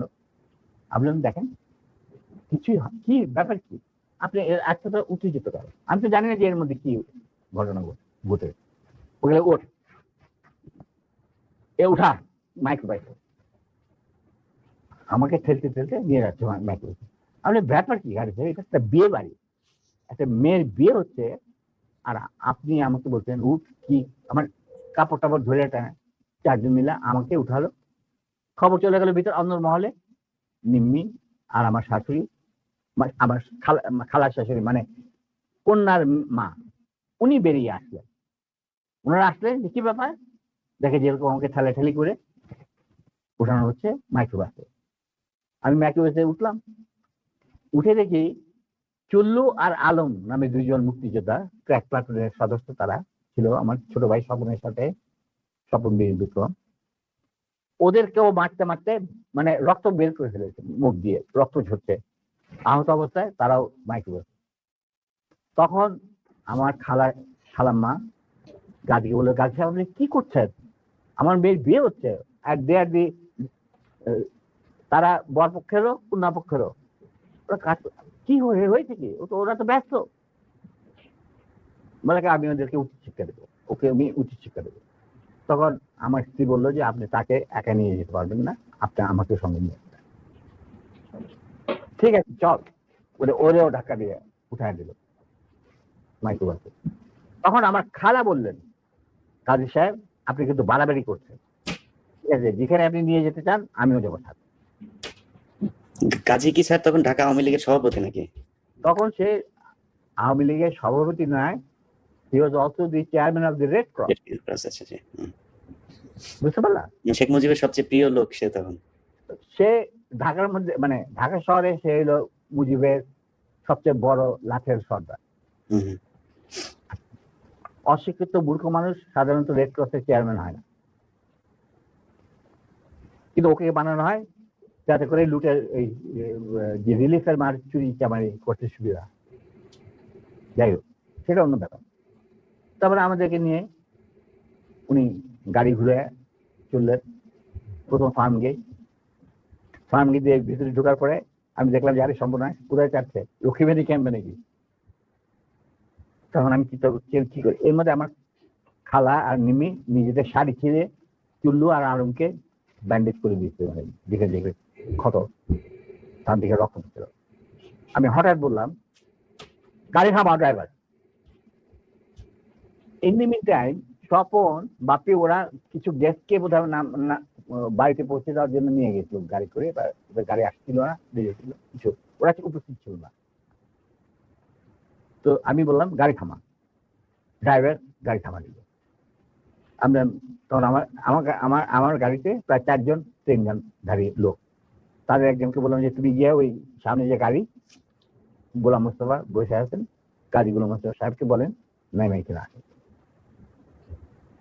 somehow that man with 10 guard he got down and went to Gazi. গাড়িও তখন স্টপ হয়ে গেছে, যে পিছনে গাড়ি স্টপ হয়ে গেছে। আসে বলছে, ওনাকে বোধহয় বলছে যে আপনাকে উনি ডাকছেন বুঝে দাঁড়িয়ে। গাজীউল ইসলাম দরজা খুলে আমাদের মাইক্রোবাসটা আসলো। তখন আমি গাজী গোলাম মোস্তফাকে বললাম যে গাজী সাহেব, আপনি তো আমার নিয়ে চলছেন, কোথায় নিয়ে যাচ্ছেন জানি না, যেটা একটা কথা মনে করে রাখেন, আপনাকে মনে করাই দিচ্ছে আপনার ভালোর জন্য, যে আপনি যে আমাদেরকে এই মাইক্রোবাসে রেড ক্রসের মাইক্রোবাসের মধ্যে ঢুকাই নিয়ে আসছেন, এটা কিন্তু হাজার হাজার মানুষ, শয়ে শয়ে মানুষ দেখতে উপস্থিত ছিল। অতএব আপনি কিন্তু আমাদের সাথে যাই করেন আপনি কিন্তু পার পাবেন। এইটা শোনার পর গাজী গেল একটু ঘাবড়ে, যে তাই তো, আমি যে উঠাই নিয়ে আসছি এটা তো সবাই দেখছে। তখন আমি বললাম যে আপনি যাই করেন, উনি যখন একটু হতভম্ব হয়ে দেখাচ্ছে, আমি বললাম যে গাজী সাহেব, আমি আপনাকে একটা পরামর্শ দিই, আপনি যাই করেন আপনি শেখ সাহেবের কাছ থেকে আগে পারমিশনটা নিয়ে নেন, এছাড়া আপনি বাঁচতে পারবেন না। এর মধ্যে আমার ছোট ভাই স্বপন বীরবিক্রম ফেরত আসছে, ইসলামে আপনি ফেরত আসছে। ওরা শুনলো যে এই ঘটনা ঘটছে, ওখান থেকে সোজা স্বপন চলে গেল এমপি ইউনিটে, ঢাকা ক্যান্টনমেন্টে। ওখানে গিয়ে বললো যে এরকম অবস্থা, বিয়ে বাড়ি থেকে কিডন্যাপ করে। এই বিয়েতে কিন্তু জিয়া রহমান উপস্থিত ছিল, শফিলিও উপস্থিত ছিল, খালিদ মোশাররফ, মানে সবাই উপস্থিত ছিল। আচ্ছা, তো ওনারা তখন চলে গেছে। সেদিন কি ছবি দেখানোর কথা ছিল, সত্যজিৎ রায়ের যেটি মহানগর না কি একটা ছবি, তো ওটা দেখার জন্য সবাই চলে গেছে আগে তাড়াতাড়ি খাওয়া দাওয়া করে। তখন এই খবরটা পাওয়ার পরে the CEO of the MP unit এই খবরটা ব্রিগেড মেস, ইউনিট মেস সবখানে এটা সে জানাই দিল। ইয়াং অফিসাররা লুঙ্গি গেঞ্জি পায়জামা যে যা পরা ছিল সবাই ঢাকা শহরে বের হয়ে আসে। তারা খুঁজতে লাগলো যে আমাদের অ্যাবডাক্টেড অফিসার তার ওয়াইফ কোথায়। আর একদল সোলজার এমপি পাঠানো হলো, যারা ওই অবৈধ অস্ত্র কালেকশনে ডিপ্লয় ছিল, গাজীর বাড়িতে যাদের পাইছে সবাই বন্দুকেরা নিয়ে আসছে ময়দান। আমি কিন্তু এগুলো কিছু জানি না। গাজী তখন আমার কথা শোনার পর ও ওটাই কিছু চিন্তা করলো। চিন্তা করার পরে দেখলাম যে উনি লক্ষ্মীবেনের দিকে না গিয়ে 32 নম্বরের দিকে যাচ্ছে কলাবাগানে। আমি বললাম যে আলহামদুলিল্লাহ। তখন 32 নম্বরে গার্ড রেজিমেন্ট ছিল, ফার্স্ট ফিল্ড রেজিমেন্ট, যেটা আমার হাতে করা। তারা গার্ড দিচ্ছিল প্রাইম মিনিস্টারের বাড়ি, আমার জানা আছে। তো গাড়ি চললো, আমরা পিছনে চললাম আবার কাফেলাকে গাড়ি 32 নম্বরের গেটের ভিতরে ঢুকতে না দিয়ে বাইরে খাড়া করায়। স্টপ করার পর তার গাড়ি নিয়ে ভিতরে ছিল, আমরা ওখানে থাকলাম। ইতিমধ্যে যখন এরকম সারা আর্মি ডিপ্লয়মেন্ট যারা ডিপ্লয় ছিল, তারা যখন গাড়ির পরিবেশ ধরে নিয়ে আসছে আর সবখানে ব্যারিকেড দিয়ে চেক করা হচ্ছে প্রত্যেকটা গাড়ি যে আমাদের মিসিং অফিসার তার কি কোথায় আছে কিনা, যাতে ঢাকার বাইরে না যেতে পারে। এই হুলস্থুল চলছে। আমাদের তখন রেস কোর্সের কমান্ডার ছিলেন major movement, CO first lancer. তো উনি মেজর মুভমেন্ট ছিলেন অপারেশন ইনচার্জ, পরে লেফটেন্যান্ট কর্নেল। আচ্ছা, যাই হোক, তখন আমরা বললাম যে গাড়ি ভিতরে গেল কি বলবে। ঠিক সেই সময় দেখলাম একটা সাদা টয়টা গাড়ি আসলো, ড্রাইভিং সিটে বসা স্বপন, পাশে বসা আমার বোনের জামাই লিটু, আবুল খায়ের লিটু, যে নাকি বেঙ্গল গ্রুপের মালিক, বিরাট ধনী ব্যবসায়ী। ওই সালমান রহমান তোমানের সাথে সবাই একটা। যাই হোক, ওরা দুজন আর এসপি মাহবুব সঙ্গে। এসপি মাহবুব ছিল মুজিবের খুবই বিশ্বস্ত একজন পিলার, মানে তাকে যে সমস্ত এই মানুষ মারা তারা হতো আর কি, ঢাকা জেলার SP. G G. SP Mahbub, not Major.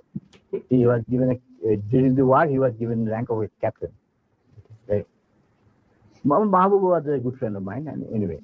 ওদের গাড়ি যখন আসলো আর গাড়ি থেকে পরে আমি এই গল্প মাহবুবের কাছে শুনছি যে স্বপন এই ক্যান্টনমেন্টে জানানোর পর সে চলে গেল মাহবুবের বাসা।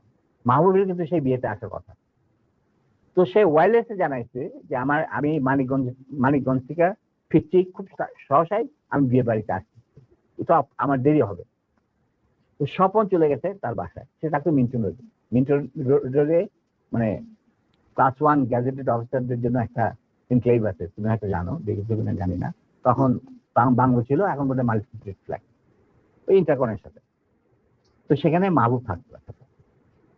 তো ফ্ল্যাটে লিটু আর স্বপন যে উপস্থিত হয়েছে, ঠিক সেই মুহূর্তে Mahbub was getting ready to come two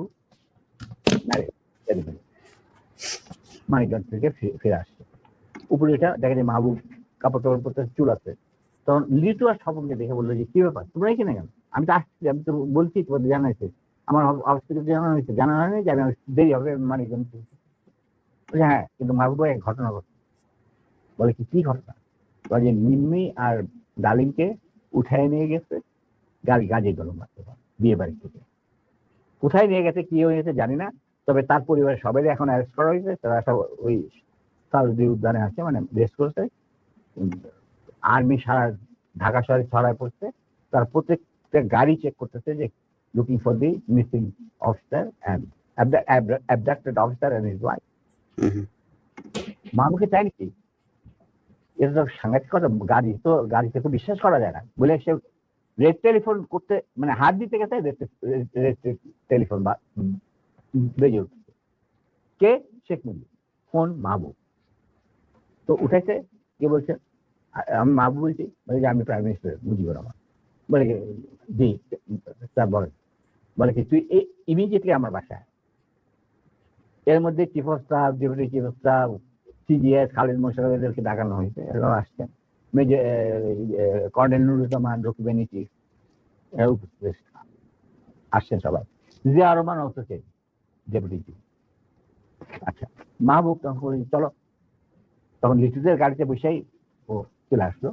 তো ওই গাড়িটা যখন গেল, গাড়ির নাম্বার দেখে আমি বললাম যে উই আর সেফ, আমাদের মারবে না। কারণ এরা যখন এসে উপস্থিত হচ্ছে, তার মানে সিঙ্গেল বিয়াটা করলো। আর সারা দেশে কি হচ্ছে এগুলো কিন্তু জানি না, মানে সারা ঢাকা শহরে। তখন গেটের সামনে থামলো, ওটা থেকে মাহবুব নামলো, স্বপন আর লিটু গাড়ি নিয়ে দূরে গিয়ে সামনে ব্রিজের কাছে থামলো, গাছের ছায়া নিচ্ছে। আমরা যে মাইক্রো বাসটা আসছি, ওটা কিন্তু ওরা জানে না। মাহবুব চলে গেল ভিতরে। ইন্ডিমিনটা আমি চিন্তা করছি যে আমি কি করবো, কি করা উচিত। আমার ফার্স্ট ফিল্ডের রেজিমেন্টের লোকেরা মুজিবের গার্ড রেজিমেন্ট হিসেবে তখন নিয়ে যেত। আমি যদি একটা আওয়াজ দেই, তখন তো তারা সমস্ত ব্যারেল ঘুরাই দেবে। কিন্তু এর মধ্যে একটা ক্রস ফায়ারের সিচুয়েশনে কে মরবে কে বাঁচবে, এটা তো একটা সমস্যা। এটা বোধহয় ঠিক হবে না। যেহেতু মাহবুব ভিতরে গেছে, লেটস সি হোয়াট হ্যাপেন। কিছুক্ষণের মধ্যেই মাহবুব, আমি দেখলাম যে মাহবুব না, শেখ কামাল, রেহানা, তারপরে শেখ জামাল, বেগম মুজিব গেটের বাইরে এসে আমাদেরকে খালাম্মা টালাম্মা চলার অসুবিধা, মানে রক্তাক্ত চুল্লু, ওরা দেখে তো ওরা ঘাবড়াই গেছে। তারপরে নিম্মির অবস্থা তো ভিতর নিয়ে, আমাদের ভিতর নিয়ে গেল। তখন ভিতর নজর পড়ে দেখলাম সিটিং রুমে প্রথম আমরা ডাকলেন মুজিবুর রহমান আর আমার নিম্মিকে। তো রেহানারা সব ওখানে দাঁড়ায় রইল, মিসেস মুজিব দাঁড়ায় রইলেন। আমরা ভিতরে গেলাম, গিয়ে দেখে সব বসে আছে, chief of staff, deputy chief staff, CGS and all that. তখন এর মধ্যে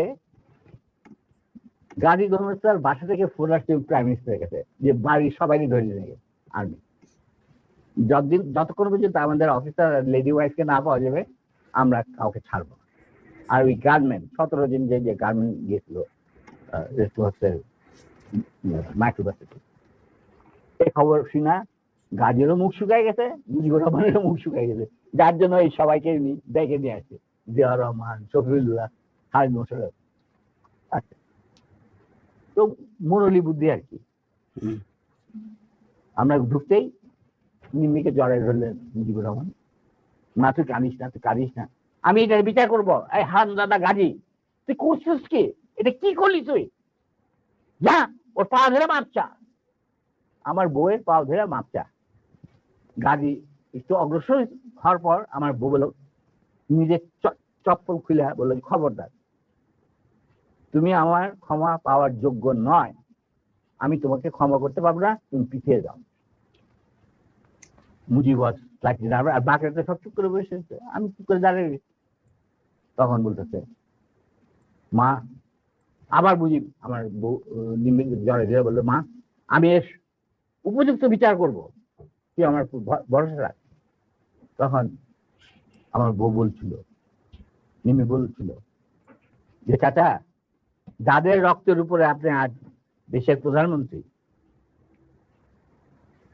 তাদেরই আজকে রক্ত ঝরাটা স্বাধীন দেশে গাজীর মতো একটা কম্বল চড়ে হাতে। এর বিচার আপনি কি করবেন? আমি বিচারের মান লাগবে, আল্লাহ তার বিচার করবে, আমি আপনার কাছে কোনো বিচার চাই না। তখন আবার বেগম মুজিব উপরে নিয়ে যা, তখন একটু উপরে নিয়ে বোধ নাচতে নাচতে কি জানে। এরপর আমরা বলি, একটা কর, শফিলা, তুমি ওই আর্মি কন্ট্রোলে ফোন করে মোমিনরে বলো গাড়ির পরিবারে ছেড়ে দেবে। তো শফিলা পিক আপ দি ফোন, ফোন করলাম মেজর মোমেনকে। মেজর মোমেন বললেন, sir, I am sorry, we are deployed to recover the miscreants and the illegal arms operation, আমরা নিয়োজিত। আমি কিভাবে একজন 17 জন অস্ত্রধারীকে ছেড়ে দিতে পারি? Kazi has to produce the missing officer, his wife and এই 17 জন অস্ত্রধারীকে আমাদের কাছে সুপর্দ করতে হবে। তারপরে আমি ডিসাইড করবো আমি গাজীর ফ্যামিলিকে ছাড়বো কি ছাড়বো না। অবস্থা গেল আরো বিগড়ে। মুজিবও কাপাকাপি শুরু, ওদের গাজীগুলোর মধ্যে তো বুক শুকায় শেষ। আর সকালবেলা দেখো prime minister sir, prime minister desire or not desire, ওনাকে বলেন উনি লিখিত অর্ডার দিলেও আমি সেটা মানবো না, because I have got my mandate which I have for my chief of staff. এখানে কোনো ভাই বোনদের ব্যাপার না, এটা হলো লিগাল ম্যাটার, লিগাল ব্যাপার। তখন সকালবেলা তবু দেখো মোমেন্ট, তুমি যদি একটুখানি normal staff, please don't, I have got my moral ethics. I am promise bound. Touching the Quran when I got commissioned, আমি এটা আপনার এই কোন রকম আপত্তি আমি শুনবো না। That is beyond my dignity বলে উনি ফোন রেখে দিল। তখন উনি সবই শুনলেন, স্যার এরকম ব্যাপার, এটা তো লিগাল কমপ্লিকেশন দেখা দিচ্ছে। তখন বলে আরেকবার তুই ফোন কর। তো মুজিবুর রহমান সবিরা বললো, সবিরা আবার ফোন করলো, আমরা দাঁড়ায় আছি, আমি দাঁড়ায় আছি, নিমেরা চুপ করে চলে গেছে। ফোন করার পরে সবিরা বলে যে, লোক moment, I request you once again please. তখন মুজিবুর রহমানকে দিয়ে আমার দেয়, উনি ফোন নিয়ে বললেন মেজর মোমেন্টকে যে, মোমেন্ট, আমি মুজিব বলছি। He said, sir, I have no time. I am running a big operation and I am the commander.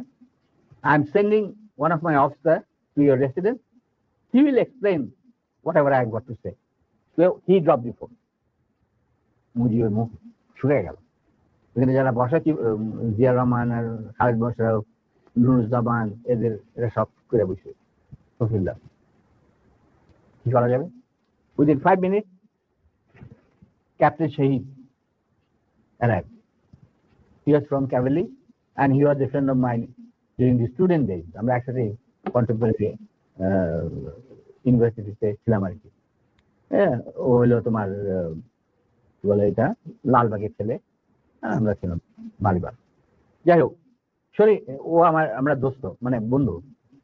তো ক্যাপ্টেন, হি ওয়াজ এ রিপ্যাট্রিয়েটেড অফিসার। এনিওয়ে, তো শহীদ আসছে, আসার পরে মুজিবুর রহমানের এবং আদালতের সামনে সই বলেছে, sir, I have been ordered to come and convey the message loud and clear to you that it is a legal matter.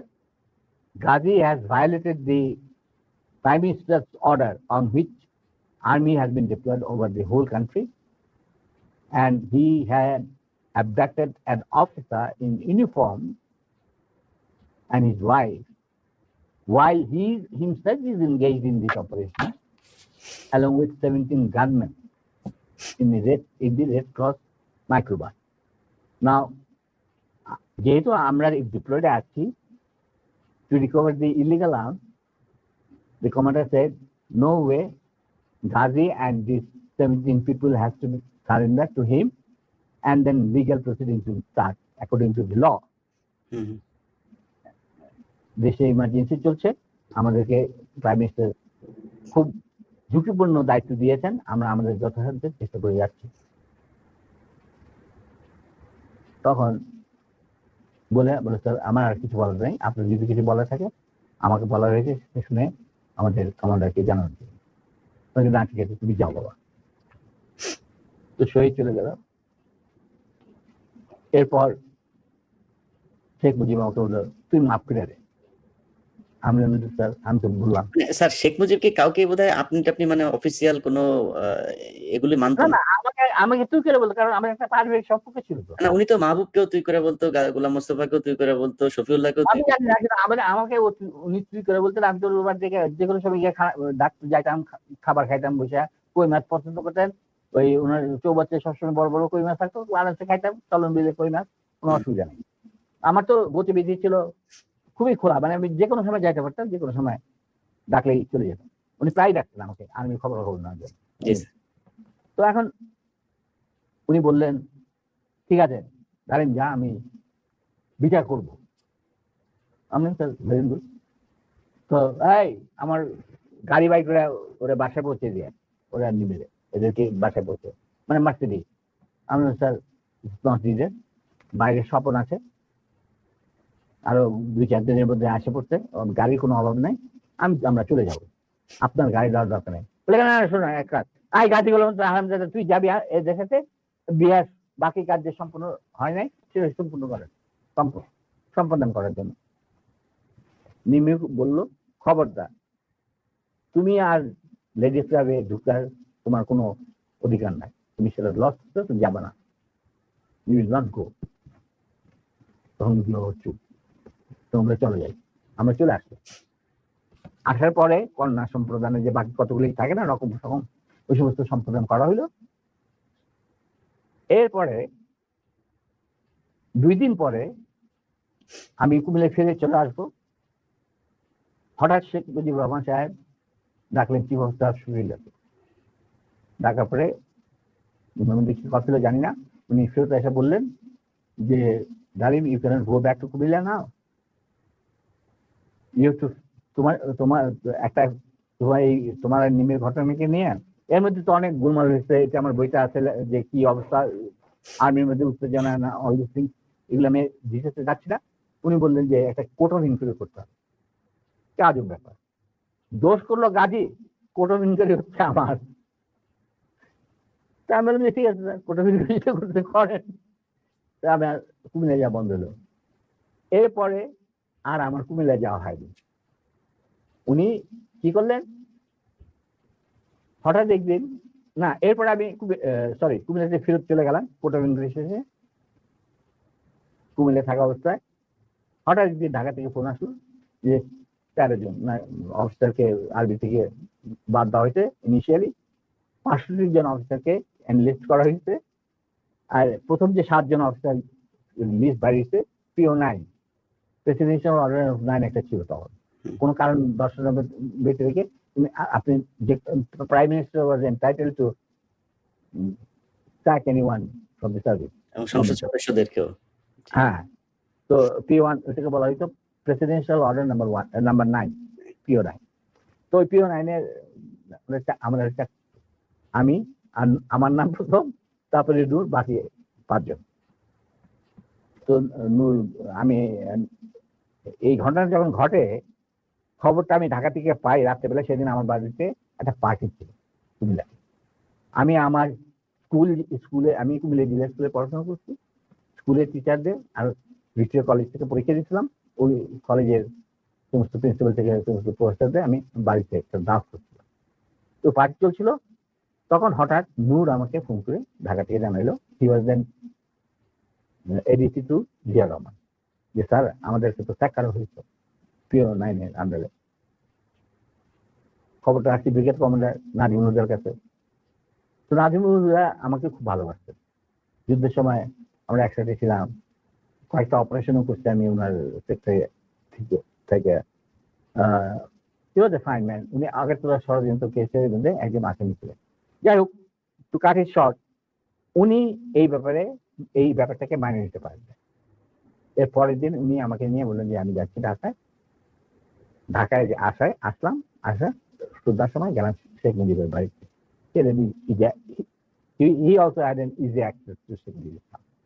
গিয়া শেখ মুজিবকে একটা রেজিগনেশন লেটার দিয়ে বলো, sir this is a resignation I am serving, I am submitting. এটার official copy will come due process to due process. Mujibur Rahman was ফেরত। এটা কি রাজু, তুই কেন? Sir I am no more interested. যেই আর্মিতে আমরা কোনো কিছু লোভে আমরা আর্মিতে চাকরি করি না, না পয়সার লোভে না কোনো গোষ্ঠীর লোভে। আমরা শুধু আমাদের দেশের খেদমত করার স্বার্থে আর নিজেদের আত্মসম্মান বজায় রাখার জন্য আমরা ইউনিফর্ম ধারণ করি এবং অস্তি। যেখানে আমাদের ইউনিফর্মের কোনো মূল্য নাই, আমি সেই আর্মিতে চাকরি করি।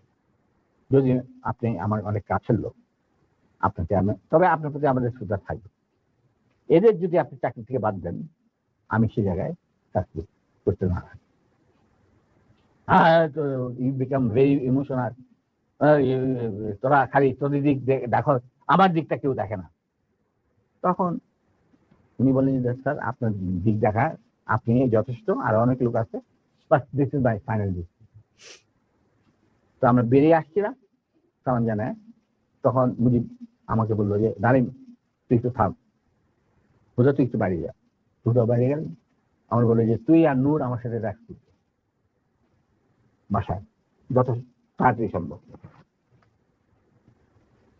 তো গেলাম মুজিবের। আমরা প্রথম যাইতে চাই না, কেন যাবো ওখানে, সেই জন্য। যাই হোক, আবার রিমাইন্ডার আসলো মুজিবের তরফ থেকে, তখন তার মানা করা যায় না। গেলাম, যাওয়ার পর that was the last meeting between us and between me and Sheikh Mujib পরিবার। যথাযথ 3 তলায় এই রুমে যেখানে গোপন মিটিং হতো ওখানে গেলাম। রেহানা চাটা দিয়ে গেল, আমি নূর আর শেখ। তো আমরা চাটা খেলাম। সেসব বলে দেখো বাবা, তোরা শুধু তোদের সাইডটা দেখাস, আমার সাইডটা দেখ। আমার তো পার্টি নিয়ে চলতে হয়, আমি তো একজন রাজনীতিবিদ, পার্টি বাদ দিয়ে তো আমি চলতে পারি না। আমি স্যার আমরা তো কোনো রাজনীতি ইনভলভ না। পার্টি কেন করে চালিত হয়, কিভাবে চলবে, সেটা এই সমস্ত ব্যাপারে আমাদের কোনো জ্ঞানই নেই। আপনার জ্ঞান আছে, আপনার জ্ঞান আপনার কাছে রাখেন, আমাদের কেন এই সমস্ত বলতে? না না, তোরা তো আমার এই ডিসিশনে পার্টি চাপে আমাকে, আমি এই সিদ্ধান্ত নিতে হয়েছে। হ্যাঁ স্যার, আপনি ভালোই সিদ্ধান্ত নিচ্ছেন। 65 জন অফিসারকে চাকরি বার করে দিলে কি অসুবিধা হবে? আর্মিতে তো হাজার হাজার অফিসার আছে। উনি বললেন যে না না শোন, তোরা কি, তোদের জন্য আমি কি করতে পারি? তোরা যদি বিদেশে চাকরি করতে চাস, আমি তোদেরকে বিভিন্ন মিশনে পাঠাতে পারি, যেখানে যাদের ইচ্ছা। তোরা যদি ব্যবসা করতে চাস, তাহলে শেখ নাসেরের পার্টনার হয়ে ব্যবসা কর, মানে তার ছোট ভাইয়ের সাথে পার্টনার হয়ে ব্যবসা কর। আমরা বললাম চাচা, আপনি আমরা শ্রদ্ধা করি, এখনো শ্রদ্ধা করি। আপনি ভালো মনে করছেন, আপনি আমাদের চাকরি কিছু করছেন। আল্লাহ খায় আল্লাহ, খাওয়া পড়ার জন্য আপনার ভাইয়ের সাথে মিলে ব্যবসা করতে হবে না আমাদের। আমরা ওইরকম পরিবার থেকে আসিনি দুজনই। এটা আল্লাহ চালাই দিবে, মালিক আল্লাহ, রিজিকের মালিক আল্লাহ। আর দ্বিতীয় কথা, বিদেশে চাকরি নেওয়া সেটাও সম্ভব না। আপনি সরকারের আন্ডারে আমরা আর চাকরি করতে পারবো না কোনো ব্যাপারে। যদি পারেন ইউনিফর্ম ফিরে দেন, তাহলে আবার আমরা চাকরি করবো, তাহলে দরকার কিছু। কিন্তু যারাকে একটা কথা বলে দিচ্ছি, এই যে আপনার পার্টি করতেছেন না, যারা আপনার কানে মধু ডালে সবসময়, যে বাংলাদেশ মানে মুজিবুর রহমান, বাংলাদেশের জনগণ মুজিবকে ভালোবাসে, মুজিব তাদেরকে ভালোবাসেন। আবার একই সাথে আপনি দেখেন যে টিকা গণভবনের দেওয়ালে যে মুজিব বলে কম্বল তোরা গাদি, এতগুলি কম্বল এলো, আমার কম্বলটা কই, এটাও বাংলিশ করে বাইরে পাঠাই হারামজাদা। তো এদের নিয়ে আপনি রাজনীতি করতে পারেন। আবার টিকা দেখা যায় মুজিবের মাথায় গোবর, বুদ্ধি বলে কিছু নাই। আপনি আবার তোফাইল জিগান এই কথা জানলো কিভাবে জনগণ, তখন আবার তোফাইল কাজ এগুলি মুছো জলদি মুছো জলদি। চাচা, এই যে চাচার দল আপনার ঘিরে রাখছে, আপনি জানেন না আপনি আজকে 71-এর আগে যে মুজিব আপনি ছিলেন সেই মুজিব আজকে আপনি না। আপনাকে জনগণ কতটা যে ঘৃণা করে, আপনি যে জনগণ কত দূরে চলে গেছেন। আমরা মাঠে ময়দানে কাজ করি, আমরা জানি দিন একদিন আসবে, টাকা আগে হোক পরে হোক দিন একদিন আসবে, যেদিন যখন গুলির বৃষ্টি শুরু হবে সেই গুলিগুলি সব আপনি নিজেই ধারণ করতে হবে। আপনার চারিপাশে একজন লোককে খুঁজে দেবে। আসি সালাম বুঝলেন, আমরা দাঁড়া দিলাম। স্যার আপনার অ্যাসিস্ট্যান্ট যারা আছে তারা আমাকে একটু হারি আপ করতে বলছেন। আমি এক কথা একটা কোশ্চেনের উত্তর নেই যে শেখ মুজিব বেশি খারাপ মানুষ ছিল না শেখ হাসিনা বেশি খারাপ ছিল স্যার? দেখো অ্যাকচুয়ালি শেখ হাসিনা তো তখন খুবই ছোট, তার সাথে তেমন একটা ইন্টারেকশন ছিল না, বিয়ে হয়ে গেছে বাজারের সাথে। কিন্তু আমি দেখতাম যে প্রত্যেকদিন রাত্রেই মাইক থেকে চাইতো মুজিব ভাই, আমার বেগম মুজিব খাওয়াই টাই বলে পাঠাই দিত। আচ্ছা, তখন সে ছাত্র রাজনীতি কিছু চলচ্চিত্র ছিল, তেমন বিশেষ কিছু না। ওর চেয়েও বড় বড় নেতা ছিল মহিলা আমি লিখে। অতএব আমি এই ব্যাপারে তেমন একটা কি বলতে পারবো, তবে স্বৈরাচার হিসাবে বলতে পারবো। হ্যাঁ, আমি এটাই বলছি জি স্যার, এখনকার হাসিনার কথা বলছি জি স্যার। এখনকার হাসিনা ওয়াজ ফার মোর ভিশন এবং রক্ত পিপাসু দেন হার ফাদার, এটা বলতে আমার কোনো। মুজিব বীজ বপন করেছিল এক নায়াতে, আর সেইটাকে 16 বছরে পাকাপোক্ত করতে ভারতের সাহায্যে হাসিনা, এবং সে তার চেয়েও বেশি বাংলাদেশে ক্ষতি করতে, বাংলাদেশের লোকে মারতে, গুম করতে, আয়না ঘর সেই ঘর ফাল এই সমস্ত। অতএব তার কীর্তিকলাপ মুজিবের তুলনায় হাজার গুণ বেশি। স্যার মেজর জলিলকে গ্রেফতার করেছিলেন কেন আপনারা স্যার? কে মেজর জলিলকে কেন গ্রেফতার করতে হলো? ও, সে আমাদের একজন সহজ মানে সমমনা মেম্বার ছিলেন। ওনাকে বন্দি করছিলেন, মূল কারণ ছিল ওই ভারত যে 16,000 কোটি টাকার জিনিসপত্র চুরি করে লুট করে নিয়ে গেছিল বাংলাদেশ থেকে, যেটা পারমিশন দিয়েছিল মুজিব সরকার, মানে তার যদি সরকার মুজিব সরকার, তার বিরুদ্ধে he was the man who spoke out যে আমি একটা জিনিস বনগা দিয়ে কোনো ট্রেন যেতে দেবো না। সেই জন্য তাকে অ্যারেস্ট করছিল। পরে বসে মুক্তিযোদ্ধাদের আমাদের চাপে ছাড়িয়ে দিতে পারত।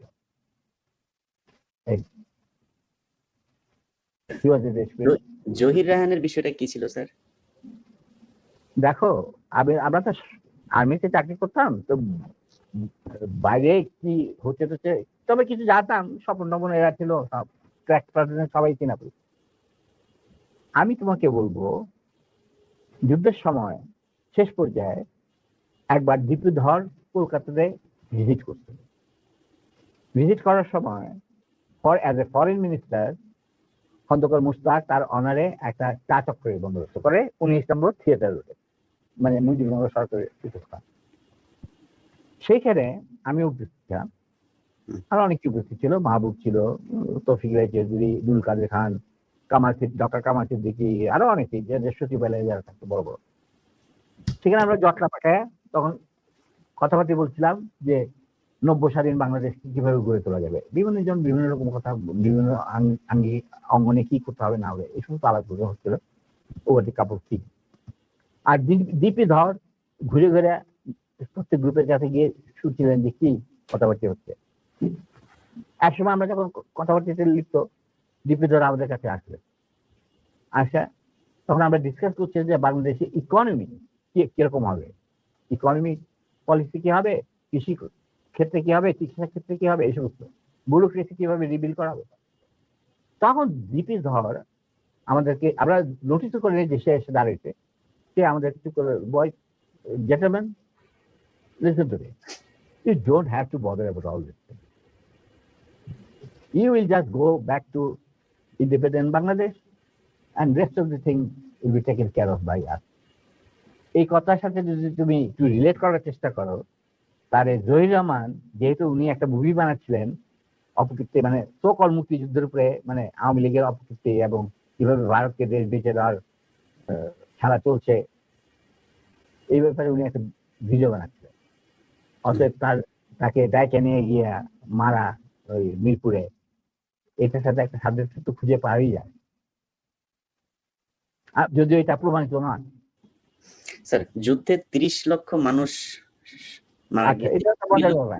নারী সম্ভ্রম হারিয়েছিল পাকিস্তানি মিলিটারিরা। এই সকল নয়, শোনো, এই 30 লক্ষ কথাটা জন্ম নিল কেমনে, সেটার ইতিহাস বোধহয় আবার বলবেন দেখাতে। আমি তোমাকে আবার স্মরণ করার জন্য তোমার ছোটদের বলছি, মুজিব যখন ইংল্যান্ড মানে লন্ডন হয়ে ইন্ডিয়া হয়ে বাংলাদেশে আসবে, লন্ডনে উনি কয়েক ঘন্টা যাত্রা বিরতি করেছিলেন। এগুলি সব অর্গানাইজ করেছিল পাকিস্তান সরকার।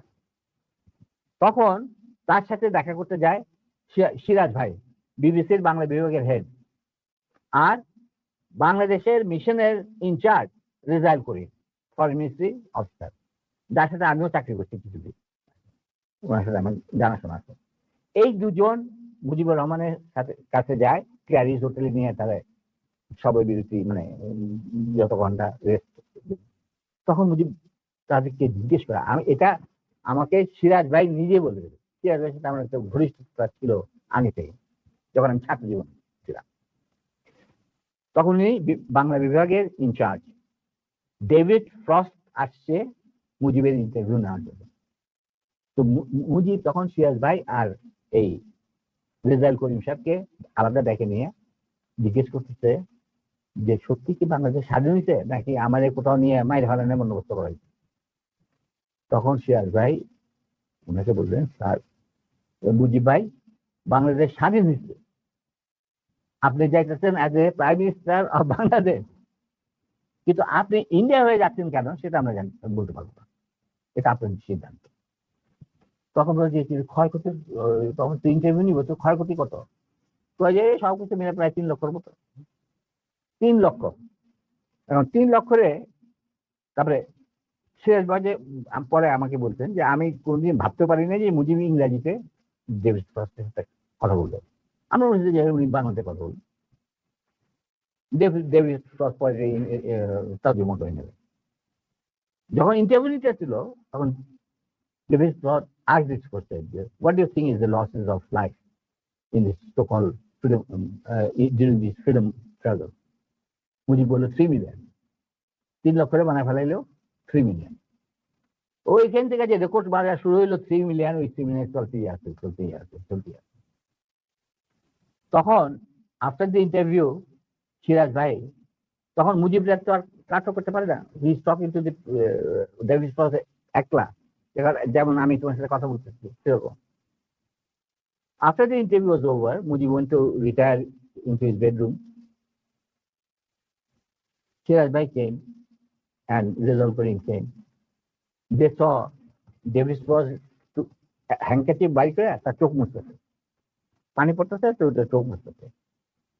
তোরা মনে করলেন যে মুজিব ভাই এমন ইমোশনাল কথা বলছেন যার জন্য ডেভিড ফ্রস্ট আর তার অশ্রু বিসর্জন শুরু হয়ে গেল এবং অশ্রু দ্বারা বন্ধ করতে পারছে। তখন তারা বললো, David, why you are so emotional? We have hardly seen you too much emotional and never saw eyes rolling down your water rolling down your eyes. ব্যাপার কি? তখন ডেভিড ফ্রস্ট বললো, মুজিবের ইন্টারভিউতে আমি কানতাছি না, the way he was rogering my mother tongue, আমি ওইটার জন্য আমার চোখ দিয়ে পানি পড়ছে। মানে ইংরাজি ভাষাটাকে তিনি এত বিকৃত ভাবে বলছেন যার জন্য আমার চোখ দিয়ে পানি পড়তে বাধ্য হলো। এখানে আজকে মতো থাক, আমার একটা কাজ আছে, আমাকে এখানে আবার যেতে হবে। আমি তো বামডিলে ঘুরে স্যার 2 মিনিট সময় নেব। 14 ডিসেম্বরে বুদ্ধিজীবী হত্যাকাণ্ড দিবস নিয়ে স্যার একটু বলেন। ভাই বুদ্ধিজীবী হত্যাকাণ্ডটা ওই তুমি যদি কারা দীপিধরের কথা করেছে স্যার, এটা কারা করেছে স্যার? দীপিধরের কথাটা যদি তুমি শুনে থাকো ভালোভাবে, আর শ্রোতারা যদি শুনে থাকে, সেটা তো পরিষ্কার ইঙ্গিত থাকে যে তারাই সবকিছু করে দেবে, আমাদের কাজ দরকার নাই। হুম। তো এটা কার কাছে? পাকিস্তানের ওদের বাইরে কি করবে? ওরা কি পাকিস্তানে এসে তাদের খেদমত করবে? না, তাদেরকে এদেরকে মারার পর একটা মেধাশূন্য বাংলাদেশকে তারা করবে ইন্ডিয়ান স্টাইল, মানে ইচ্ছা মতো। এই ব্যাপার। আর এটা সিরাজ সহজ ব্যাপার। এই যে এটা বুঝতে রকেট সায়েন্সের দরকার না ওরা। রাইট স্যার, এই যে 2 লক্ষ মা বোনের ইজ্জত পাকিস্তানিরা নষ্ট করেছে, এই যে বলা হয়, আপনারা স্বাধীনতা যুদ্ধের পরে কি পরিমাণে নারীদেরকে পেয়েছিলেন যারা এসেছিল, তাদের সম্ভ্রম নষ্ট করা হয়েছে? আমি তো মাত্র 2 জন নারী চিনি। আর কি বলি? আমরা তো দেখিনি, আমরা তো সারা বাংলাদেশে, আমি যদি হবে না, কারণ তাদের ইচ্ছা আমি কেন ভুলবন্ত করতে হবে? আমি তাদেরকে এক্সপোজ করলাম, কিন্তু আমি 2 জন নারী এবং তাদেরকে আমরা সাহায্য করছি যতটুকু সম্ভব। আর স্যার, সব শেষ কোশ্চেন হচ্ছে, সিরাজ শিকদারকে স্যার কেন মারা হলো, এটা বলে আমি আপনাকে আজকের মতো বিদায় দেবো স্যার। দেখা, Siraj Sikdar was a genuinely patriotic revolutionary. তার জন্য তাকে জীবন দিতে হয়েছে, এবং তাকে ধরছে থ্রু এন ইনফিলট্রেটেড এজেন্ট যে ছিল E.A. Chowdhury, additional IG of special branch. E.A. Chowdhury তার সারা রেখে পেনিট্রেট করছিল, ওর মাধ্যমে ধরে।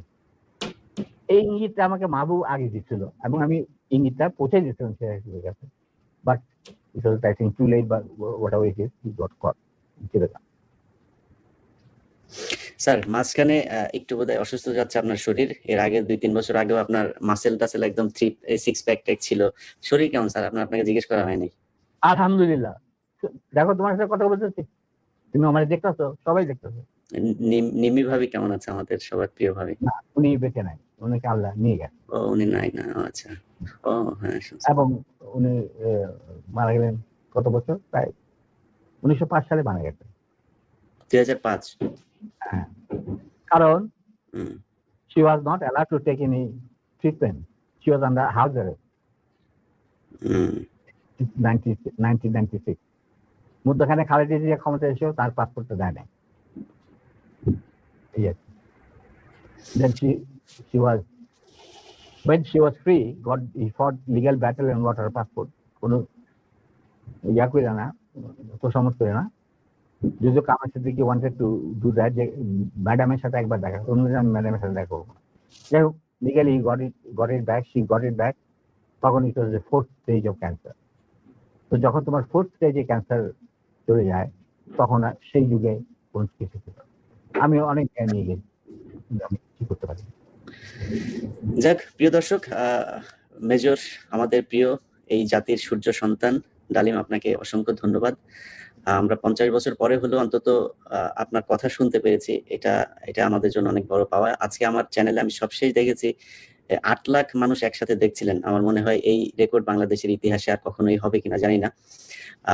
শুধু ভিডিও দেখা না, বাংলাদেশের মানুষের কাছে আমার অনুরোধ থাকবে, উনি মাঝে একটু কথা বলেছেন যে শেখ মুজিব, ওনার স্ত্রীর সাথে গাজী গোলাম মোস্তফা, যিনি কিনা শেখ মুজিবের এই লুটপাটের সহযোগী, ঢাকা জেলা আওয়ামী লীগের সভাপতি ছিলেন এবং রেড ক্রসের প্রেসিডেন্ট বানিয়েছিলেন, একজন খুব সৎ বিচারপতিকে সরিয়ে দিয়ে তাকে বসিয়েছিলেন এই চেয়ারে।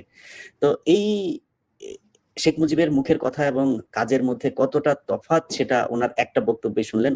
ওনার স্ত্রীকে তুলে নিয়ে গেলেন, আবার ওনাকে চাকরিচ্যুত করেছিলেন। তো আমরা এই জিনিসগুলো ভুলে যাই। শেখ হাসিনা গত 15 বছরে সেই বিডিআর হত্যাকাণ্ড থেকে শুরু করে, আমি কালকে বিডিআর হত্যাকাণ্ডে সেই ফুটেজগুলো দেখছিলাম, হেফাজতের হত্যাকাণ্ড, বিভিন্ন মানুষকে ধরে নিয়ে যেয়ে হত্যা করা, মানুষকে ক্যান্টনমেন্টের ভেতরে, পাকিস্তান সেনাবাহিনীও তো বাংলাদেশের সেনাবাহিনীর যাদেরকে আটক করেছিল এইভাবে আয়নাঘরের মধ্যে রাখে নাই। তো এগুলো আমরা ভুলে যাই বলে আবার মাঝে মধ্যে এই ধরনের স্বৈরাচার আমাদের ঘাড়ে চেপে বসে।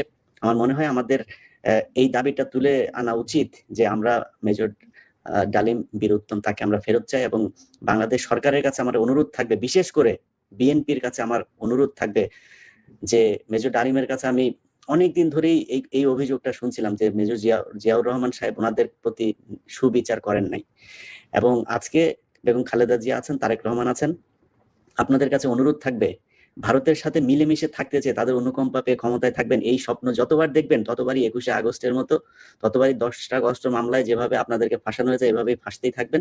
তো আপনাদের একটা পক্ষ নিতে হবে। বাংলাদেশের মানুষ এই ভারতকে কতটা ঘৃণা করে এবং পাকিস্তানকে কতটা পছন্দ করে সেটা আজকের এই মেজর ডালিমকে নিয়ে আমার যে অনুষ্ঠান সেটা প্রমাণ করে দিল। এবং মেজর ডালিমরা সরাসরি তো তারা শেখ মুজিবের হত্যার সাথে জড়িত, উনি সেই হত্যায় জড়িত ছিলেন কিনা না ছিলেন আমি সেই কোশ্চেন করিও না, সেটা কোনোদিন করবো না, কিন্তু সেই পক্ষে উনি কাজ করেছেন এবং শেখ মুজিবের বিপক্ষে উনি ছিলেন এবং শেখ মুজিবের ক্ষমতাচ্যুত করার পক্ষে উনি ছিলেন, সেই আমি মেজর ডালিম বলছি সেই বক্তব্যের মধ্যে দিয়ে আমরা প্রমাণ পেয়েছি।